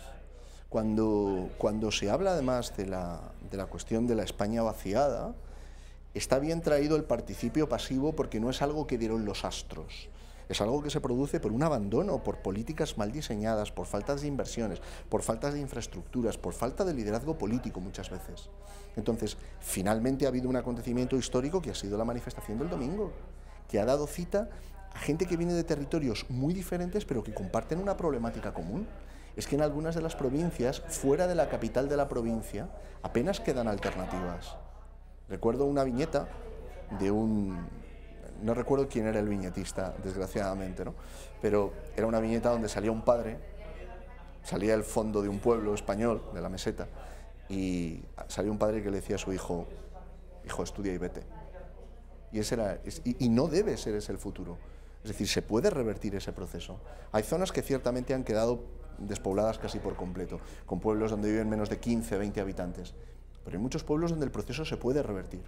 Y depende de políticas en transporte, en telecomunicaciones, sucursales bancarias, oficinas de correos. Pero Ricardo, vamos a ver, alguien podría pensar, los procesos, los desplazamientos de masas de gente han sido una constante a lo largo de la historia. Hay lugares con más carga demográfica y otros que menos. ¿Tenemos necesariamente que revertir los procesos naturales? Primero yo no diría que es un proceso natural, es un proceso que ha venido dado precisamente por esas políticas que decía antes, y no solamente, insisto, políticas de inversión, que son importantísimas, sino por cuestiones más profundas, culturales, donde se planteaba que lo mejor que uno podía hacer en el campo era marcharse. Y creo que en este sentido no es natural, es producto de decisiones que se han adoptado. No es que los pueblos se volvieron inevitables, no es que el cambio climático hizo que dejara de haber acceso al agua o acceso a alimentos o que las temperaturas se hicieran insoportables, no. De hecho son lugares que cuando se han hecho inversiones y cuando se ha revertido el proceso se han convertido en destinos codiciadísimos y no solo de segunda residencia. Hay países en el resto de Europa, el caso de Alemania es quizá el más claro, pero podríamos hablar del Reino Unido, que todavía sigue ahí coleando con el Brexit, donde vivir en el campo, vivir en una población pequeña no equivale a tener menos posibilidades o menos oportunidades que el resto. Hay que pensar en la opulencia del campo francés.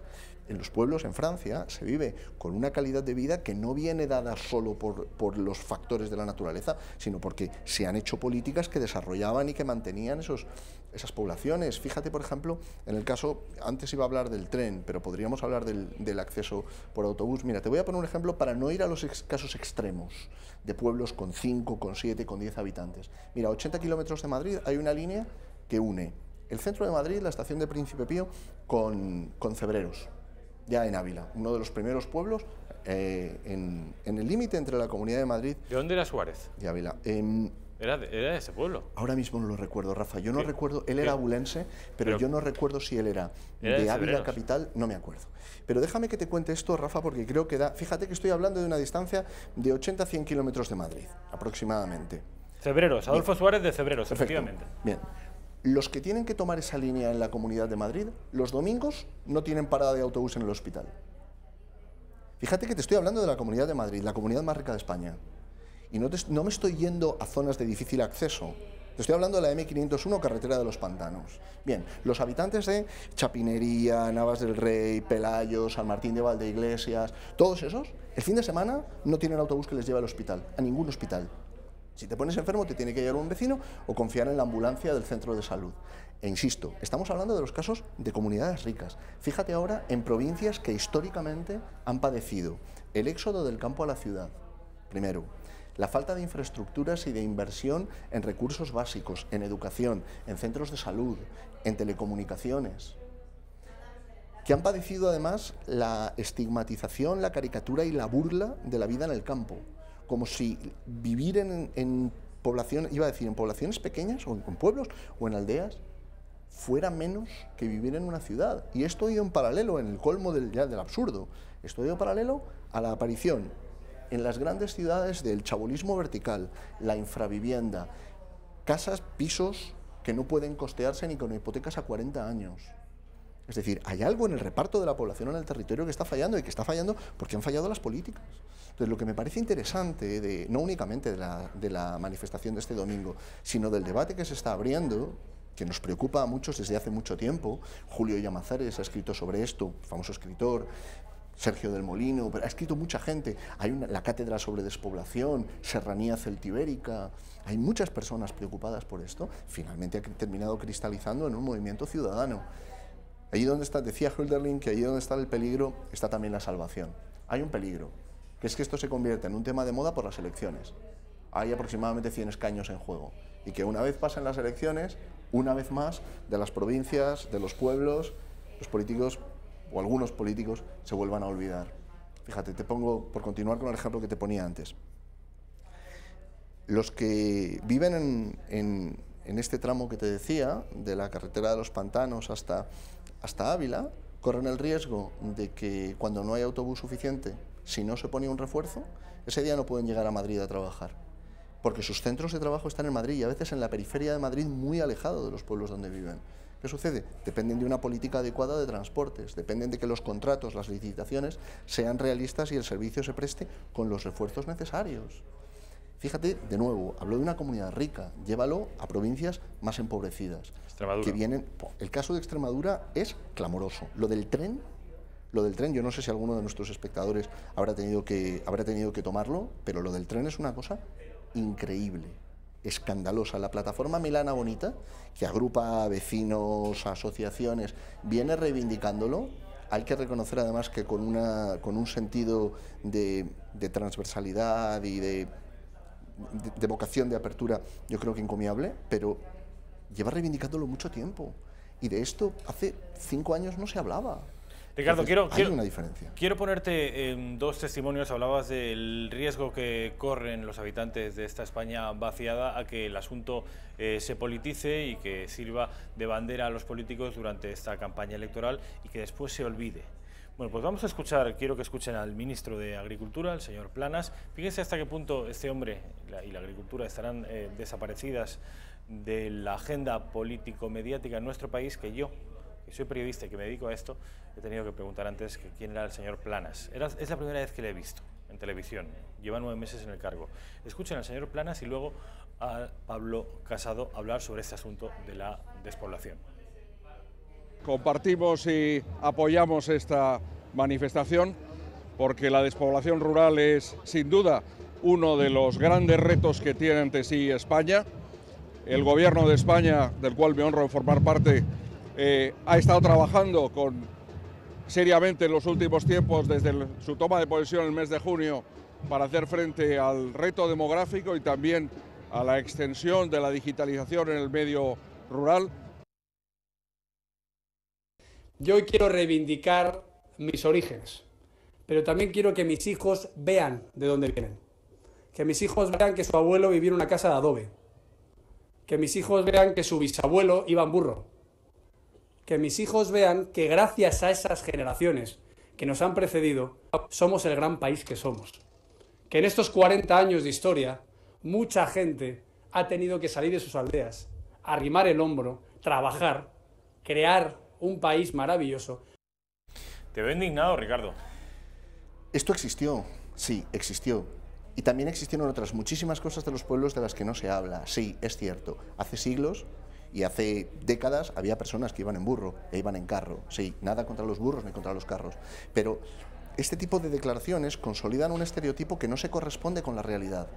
En los pueblos hay oportunidades de futuro, en los pueblos se pueden hacer cosas, y no solamente de desarrollo del turismo, no, de industrias creativas, de producción. El campo español, fíjate, España es de los pocos países que pueden producir alimentos de calidad para autoabastecerse. Esto es algo que muy pocos países pueden decir. España puede producir alimentos suficientes para alimentar a toda su población. El campo español produce productos de la mejor calidad. Entonces, hay sí esa España, y es legítimo que uno se honre de cómo era la vida hace mucho tiempo, pero también es una ocasión para superar los estereotipos y para superar los tópicos. Ha habido un alcalde de Soria que ha recorrido una distancia en burro precisamente para visibilizar su situación. Es legítimo. De hecho, el burro es especie protegida. O sea que no le quito un ápice de importancia a la historia de los pueblos de España. Pero ahora mismo el debate no es únicamente un debate del pasado, es un debate del futuro. Somos muchos los que creemos que en los pueblos hay futuro. Es más, no solamente que hay futuro, que debe haberlo. Es una parte esencial de la cuestión nacional en España. La vertebración del territorio, la igualdad entre ciudadanos, el mantenimiento de actividades económicas. Podríamos hablar de la vinculación entre la vida de los pueblos y ciertas actividades económicas que son muy importantes, desde el turismo rural, por ejemplo, y se han desarrollado industrias, la de avistamiento de lobos, tanto en Zamora, por ejemplo, en la Sierra de la Culebra, como en Madrid, en la zona de Garganta de los Montes, donde hay lobo. Desde esto, pasando por las explotaciones agropecuarias, hasta la cría del toro de Lidia. Hay un futuro para el campo español. Una última pregunta, Ricardo.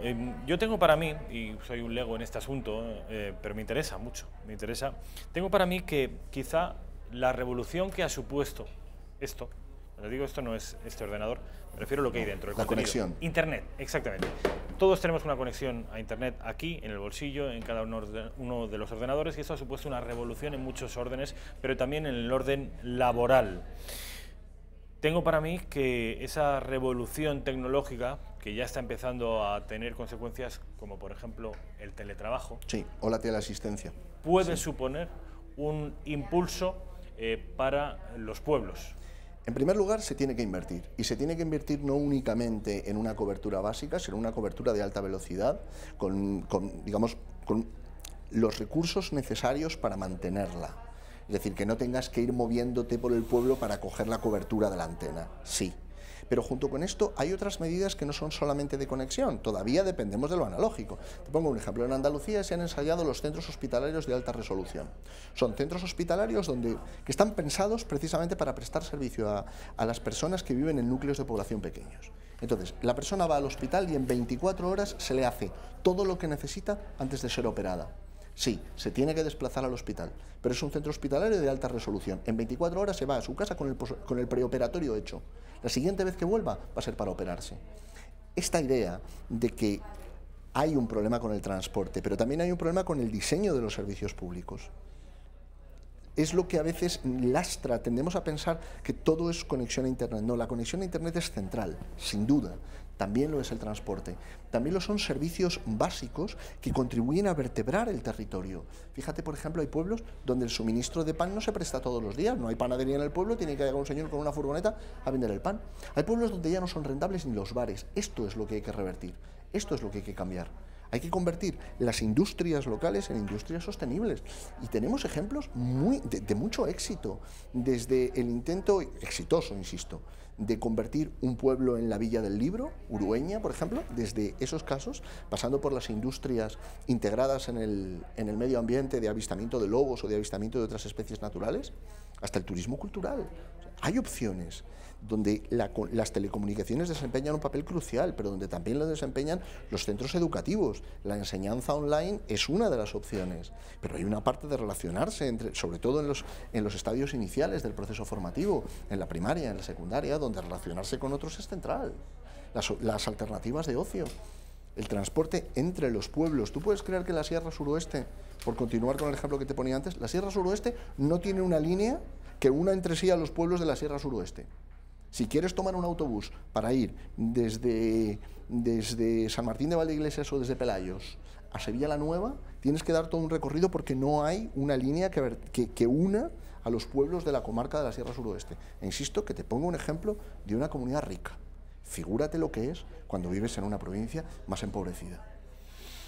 Ricardo Ruiz de la Serna, como siempre, ha sido un placer. Mil gracias por ayudarnos a entender las claves de esta España vaciada, de la despoblación, los retos que tenemos, los desafíos y también cómo podríamos empezar a proponer soluciones interesantes. Desde luego ya hemos dado un paso y es que el debate se ha hecho público, está en la agenda política y mediática y los partidos políticos están empezando a hacerse eco del problema y a proponer soluciones. Veremos hasta qué punto llegan. Publicidad y a la vuelta estamos con un tío blanco hetero, youtuber, el youtuber incorrecto, el azote del feminismo radical. Una entrevista que corre a mi cuenta y a la cuenta de mi compañero Javier Torres, después de la publi.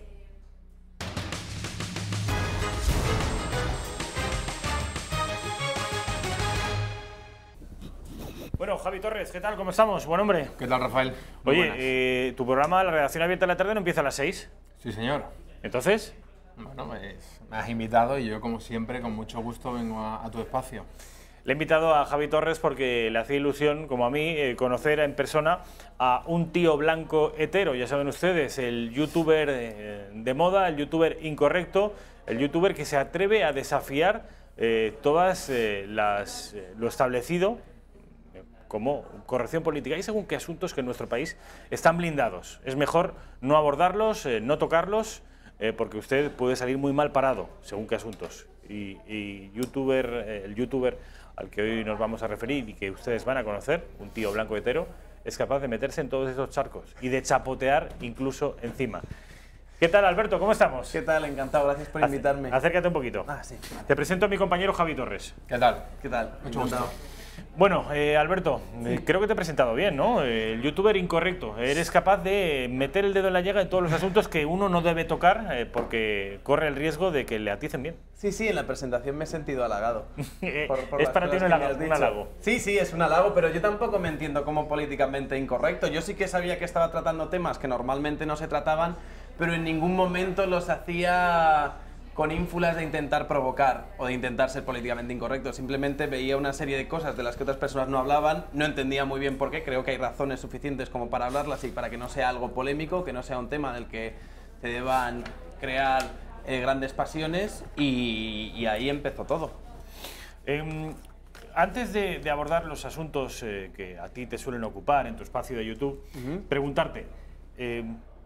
Obviamente a ti la gente no te conoce porque estás detrás de una serie de capas de tela, de gafas de sol, de capuchas, pero ¿tú eres un tipo normal? Sí, soy un tipo. Me quité la máscara hace poco en un directo. Porque se había filtrado mi identidad y bueno, estaban ya cocinándola un poco por redes sociales, por foros, y ya me habían avisado de que algunos periódicos estaban pensando en sacarlo y que les iba a dar muchos clics, entonces dije, bueno, antes de que esto se vaya más de madre, me quito la máscara un rato, saludo Pero yo voy a continuar, evidentemente, con la máscara, yo no voy a seguir... Porque es el personaje. ¿Puedes comentarnos algo más de ti? Yo sé que tienes alrededor de 30 años y que trabajas, estudias, ¿qué haces? Pues yo trabajaba como diseñador gráfico y también, yo qué sé, hacía mis pinitos de vez en cuando en relación a pequeñas piezas de comunicación audiovisual. También me gustaba mucho la ilustración, hacía trabajos de ilustración. Y también me gustaba escribir, he escrito varios guiones y cosas así, pero más allá de eso, mi profesión natural era diseñador gráfico, comunicador. El motivo de que lleves siempre la máscara, de que te cubras, ya te has descubierto, ya realmente todo el mundo sabe quién eres, pero al principio lo hiciste más por crear un sello propio, por tener identidad a través de las redes sociales, o porque las cosas que tú ibas diciendo, siempre políticamente incorrectas, te podrían suponer algún tipo de problema en tu vida personal y dijiste, bueno, me pongo la máscara y no quiero que se me da por esta razón. Era una mezcla de las dos cosas. Cuando yo empecé a hacer el canal, yo sabía que eran temas que no se tocaban, no entendía muy bien por qué. Yo creía que no estaba haciendo nada malo, pero aún así siempre digo, bueno, mejor prevenir que curar, salgo con la máscara. Además, si hago el ridículo en internet, pues luego la gente no me va a recordar por esto. Pero a la vez también sabía que era un ejercicio de marketing muy potente el hecho de llevar esta máscara, de llevar, o sea, el trabajo, el diseño que tenía, más o menos el disfraz, pues estaba relativamente elaborado y además compaginaba perfecto con el nombre de un tío blancuetero. Otra cuestión. Hace poco había visto, porque aquí en Intereconomía Televisión tenemos un programa que se llama Debería Ser Noticia, entonces hacemos una selección de youtubers políticamente incorrectos que, bueno, vienen a decir temas que nos gustan tratar también en esta casa, por ejemplo, la ley contra la violencia de género, todo lo que es el magma cultural progresista, el feminismo, todo este tipo de cuestiones. Tus vídeos, la verdad, que casi siempre los seleccionamos. Gracias. Luego te preguntaremos sobre el caso de Fernando Abad, porque creo que ha sido tu último vídeo, y luego abordaremos este asunto, pero a lo que iba, si todo este resurgir, no sé si denominarlo conservador o liberal, pero que rompe sin duda esa hegemonía cultural progresista, no se ha producido dentro del periodismo, sino que se ha producido en un canal alternativo en YouTube. Esto quiere decir que dentro de los grandes medios hay un discurso único, un rodillo ideológico absolutamente brutal, y también en la clase política, los grandes partidos, en las grandes cuestiones, están todos absolutamente de acuerdo. Tú esto lo percibes claramente, porque no solamente estás tú, aunque pueda ser uno de los más representativos, pero hay un montón de youtubers, y yo veo que en el ámbito de la política los que más están triunfando son los que se posicionan claramente contra esa hegemonía cultural progre. No, sin duda. Yo eso además es algo que se ve muy claramente, y en los medios de comunicación generalistas esta serie, el discurso que yo tenía, está prohibido. Ahora cada vez menos. Ahora, por ejemplo, podía ver hace poco a Juan Manuel de Prada hablando de denuncias falsas, incluso Soto Ibars escribe en el Confidencial, desde su marco ideológico más echado hacia la izquierda, un artículo contra las denuncias falsas también. Pero eso era algo que hace un año era impensable. Cuestionar la ley integral de violencia de género también hace un año era algo impensable. Pero era algo de lo que la gente sí que tenía hambre. Sí que la gente... Yo miraba, por ejemplo, los comentarios en público, los comentarios en el diario, los comentarios en muchos de estos medios que podríamos entender que están más alineados hacia la izquierda, y tú ahí podías ver que la gente no estaba conforme con muchas de las cosas que se decían, sobre todo en temas relacionados con perspectiva de géneros, violencias de género, inclusividad, teorías interseccionales. Todo esto al final era algo que la gente necesitaba que alguien le ofreciese una crítica determinada, y en eso los youtubers que hemos encontrado una cálida recepción por parte del público, y espero que esto cada vez se extienda más a medios de comunicación generalistas, por supuesto. Alberto, yo antes te presentaba como un tipo que trataba asuntos de los que nadie se atreve a hablar. Hay muchos asuntos que nosotros con nuestra familia, nuestros amigos, en el bar o en Intereconomía Televisión, que somos... Desde luego, pero vamos, somos la excepción. La aldea Asterix Obelix. Tú mismo has dicho que no es lo habitual. No, desde luego que no. Entre nosotros nos decimos, ojo, que esto no se puede decir. ¿Cuáles son, a tu juicio, los temas de los que no se puede hablar? Yo te voy a poner como... 1, 2, 3, respondo otra vez. Feminismo radical. De esto mejor no meterse. Dime otro. De esto mejor no meterse, evidentemente.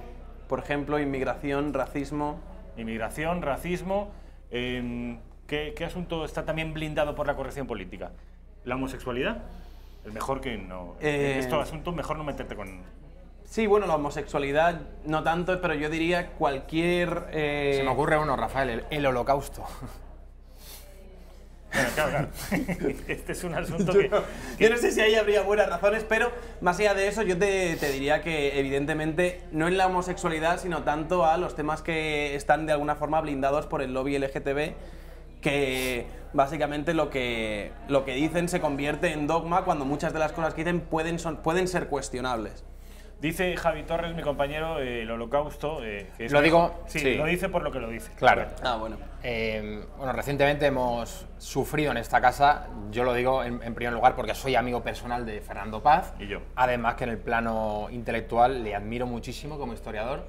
Es una persona muy brillante, es el profesor de historia que siempre me hubiera gustado tener, pero que lo conocí una vez ya terminada la carrera en esta casa en Intereconomía Televisión. Su caso nos ha afectado no solamente en el ámbito personal, quienes somos sus amigos, sino también porque hemos comprobado la ferocidad de cuando se alinean todos los grandes medios de comunicación, son capaces de destruir una reputación y de apartar de la vida civil y pública, porque iba a ser el número 1 con Vox al Congreso por la provincia de Albacete, a alguien como Fernando Paz, alguien de su valía. Lógicamente, estamos en una sociedad abierta, entiendo, y libre, se pueden estar en desacuerdo con muchas opiniones, también lógicamente con las del propio Fernando Paz, pero creo que aquí se ha hecho trampas. Se le ha acusado de negar el holocausto. Yo no he visto a nadie de todos esos periodistas que a través de las redes sociales o a través ya de los propios titulares en El País, los vídeos que ha manipulado La Sexta, perdón por la autocita, la entrevista que hace 3 años yo le hice a Fernando Paz cuando estaba en actual.com a propósito de su libro de Nuremberg sobre el holocausto. Entonces, hemos visto un ejemplo clarísimo de etiquetar a una persona, estigmatizarla, usted es negacionista.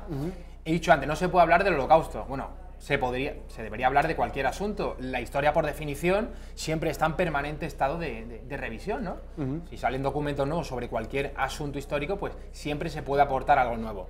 Fernando Paz en ningún momento negó que hubiese una persecución sistemática contra los judíos por parte del nazismo.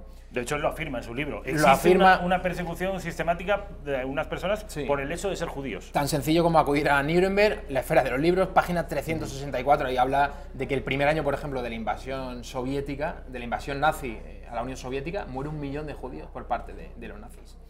Entonces... La pregunta, Javi... No, la pregunta es, ¿el caso de Fernando Paz te parece el paradigma del poder que siguen atesorando los grandes medios de comunicación? Sí, además el caso ¿es el poder que siguen atesorando los grandes medios de comunicación o es solamente que pisó el charco del tema judío? Hombre, me parece que Fernando Paz hizo carambolas a la hora de, pues eso, ir a ese desde la Falange, hablar de determinados temas y luego presentarse. Era en el ambiente de corrección política que estamos ahora mismo, vamos, era la incorrección política por definición.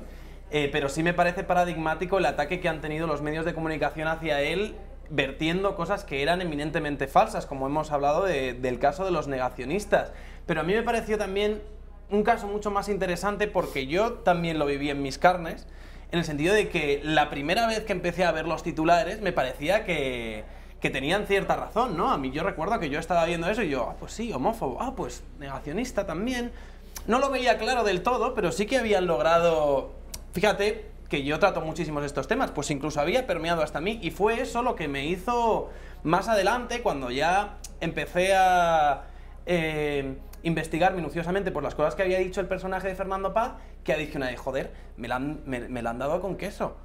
Y a partir de ahí dije, pues tengo que hacer un vídeo con respecto a esto porque me parece increíblemente injusto y a mí me pareció muy relevante y nunca había visto una manipulación como La Sexta, no porque hubiesen cogido su cacho y lo hubiesen sacado de contexto. A mí lo que me parecía que ya rompía cualquier tipo de límites que pueda haber dentro de la ética profesional periodística es que Fernando Paz ya avisaba, o sea, cogen un fragmento en el que Fernando Paz ya avisaba de que se le había manipulado en eso. Y ellos, a continuación de coger ese fragmento y estando en preaviso, lo que hacen es volver a manipularlo y volver a poner un segmento para intentar dar a entender lo que no dice. Entonces, claro, yo no había visto una manipulación así jamás, y más estando en preaviso, pero lo hacen, a mí me da una sensación de que lo hacen una mezcla entre indiferencia, les da igual, desconocimiento y cualquier cosa vale para atacar al hombre o para atacar a la persona que les sirva como puente para atacar a un partido político, en el que en este caso era Vox. Ahí, perdona Rafa, hemos hablado de la incorrección política de muchos youtubers, como es tu caso. Todo esto que se está, como digo, cociendo de manera paralela a los grandes medios de comunicación y a los grandes partidos políticos, hemos visto cómo, tú lo has dicho antes, desde hace un año hasta aquí, algunos columnistas de medios de izquierda, ha citado a Juan Soto Ibars, que está en Confidencial, o centroizquierda, como se quiera definir, están tocando teclas que hace un año era impensable que tocasen, discutiendo la ley contra la violencia de género. ¿Tú esto lo achacas a la irrupción de Vox? ¿O qué porcentaje le das a Vox en este asunto? ¿O Vox sería una consecuencia de una rebelión cultural previa? Yo creo que están las dos cosas a la par, es decir, nosotros, una serie de youtubers, hemos triunfado en youtuber con este tipo de mensaje y Vox ha aparecido en política reproduciendo parte de estos mensajes. Yo tengo muchas diferencias con Vox en muchas partes de nuestros discursos, pero yo creo que tanto Vox como nosotros los youtubers somos consecuencia de lo mismo. ¿De un hartazgo por un constreñimiento de las libertades? Ya no sé si un constreñimiento de las libertades, pero sí de una forma muy sesgada de entender la información y lo que tú has dicho antes, de una hegemonía cultural con la que la gente muchas veces no se sentía representada. La gente estaba muy hambrienta de este tipo de temas.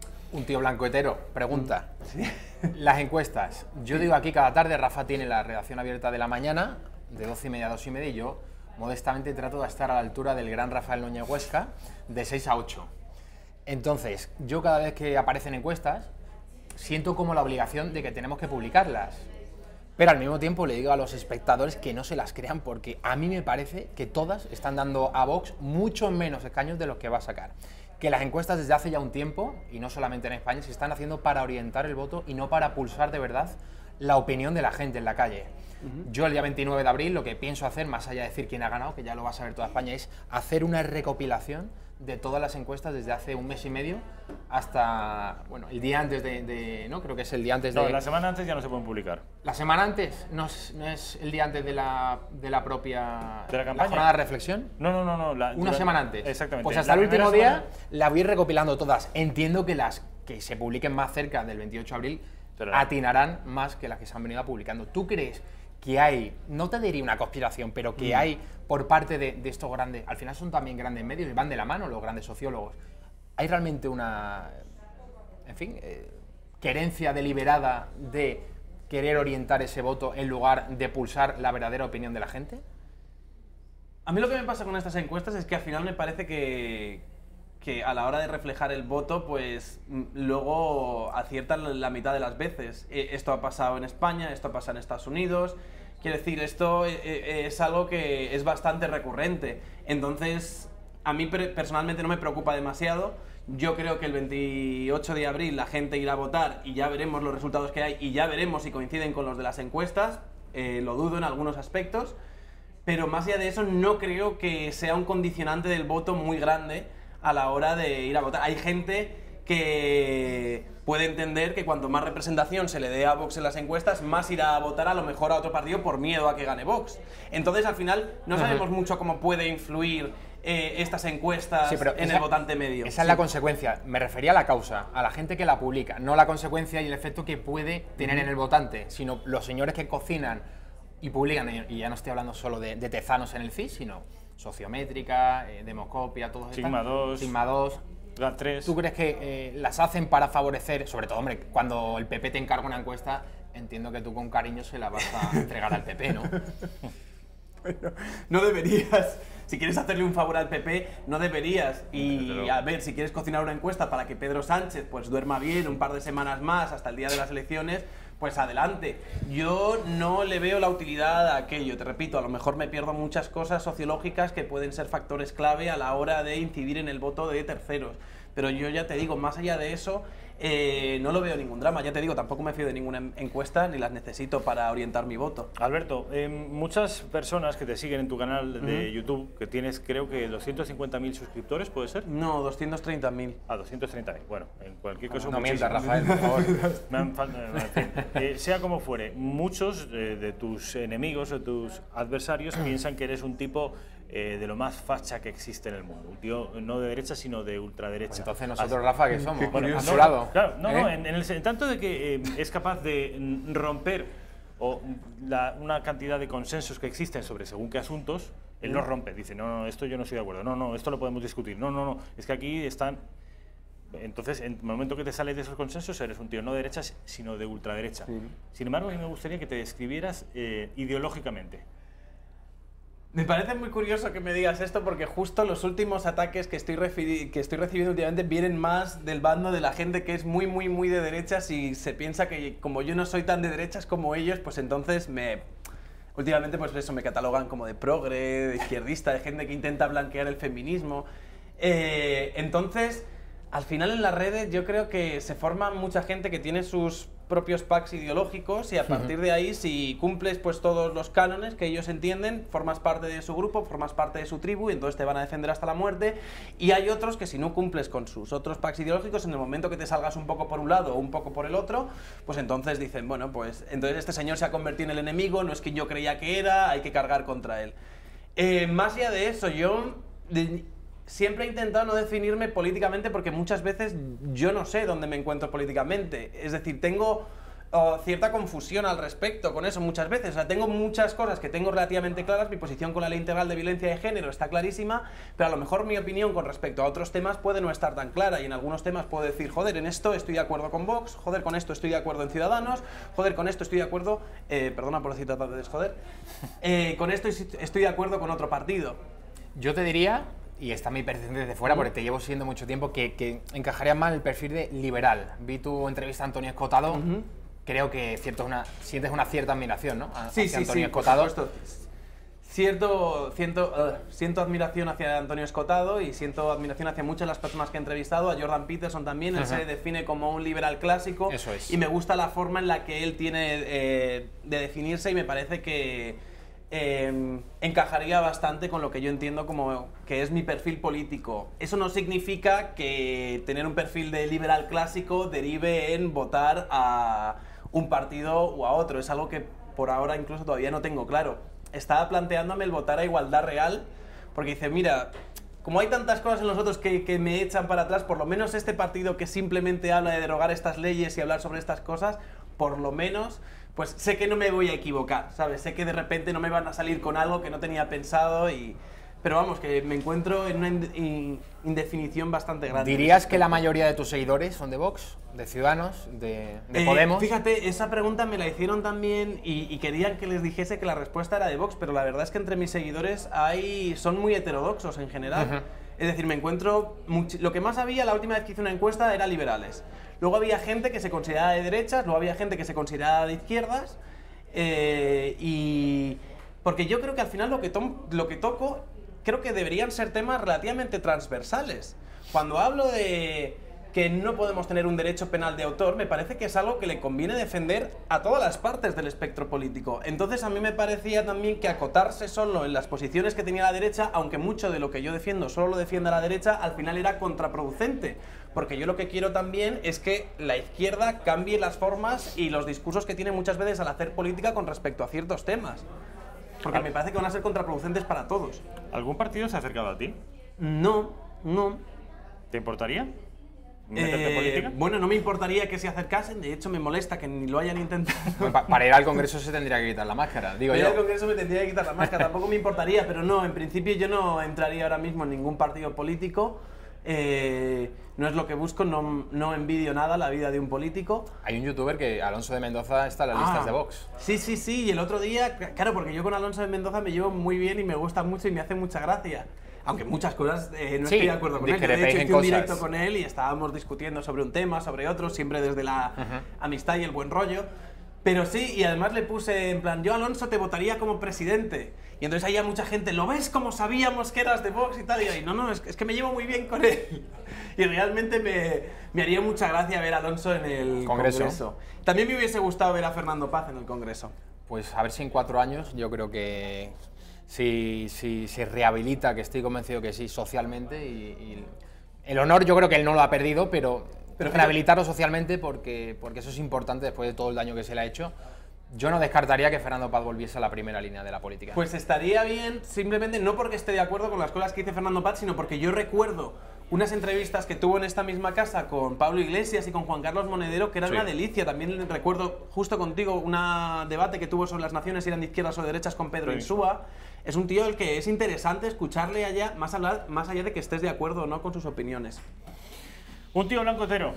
Ha sido un placer, mil gracias. Muchísimas gracias a vosotros. No, gracias a ti por el valor que tienes y por poner encima de la mesa asuntos que nadie, esta casa sí, pero vamos, somos una excepción, un hombre gritando en el desierto, nadie se atreve a tomar esas banderas y un tío blanco entero sí. De manera que, mil gracias. Muchas gracias a vosotros. Javier Torres, ha sido Tres tíos blancos heteros. Exactamente. Blancos nosotros dos, porque tú estás yo soy un poquito más mulatón.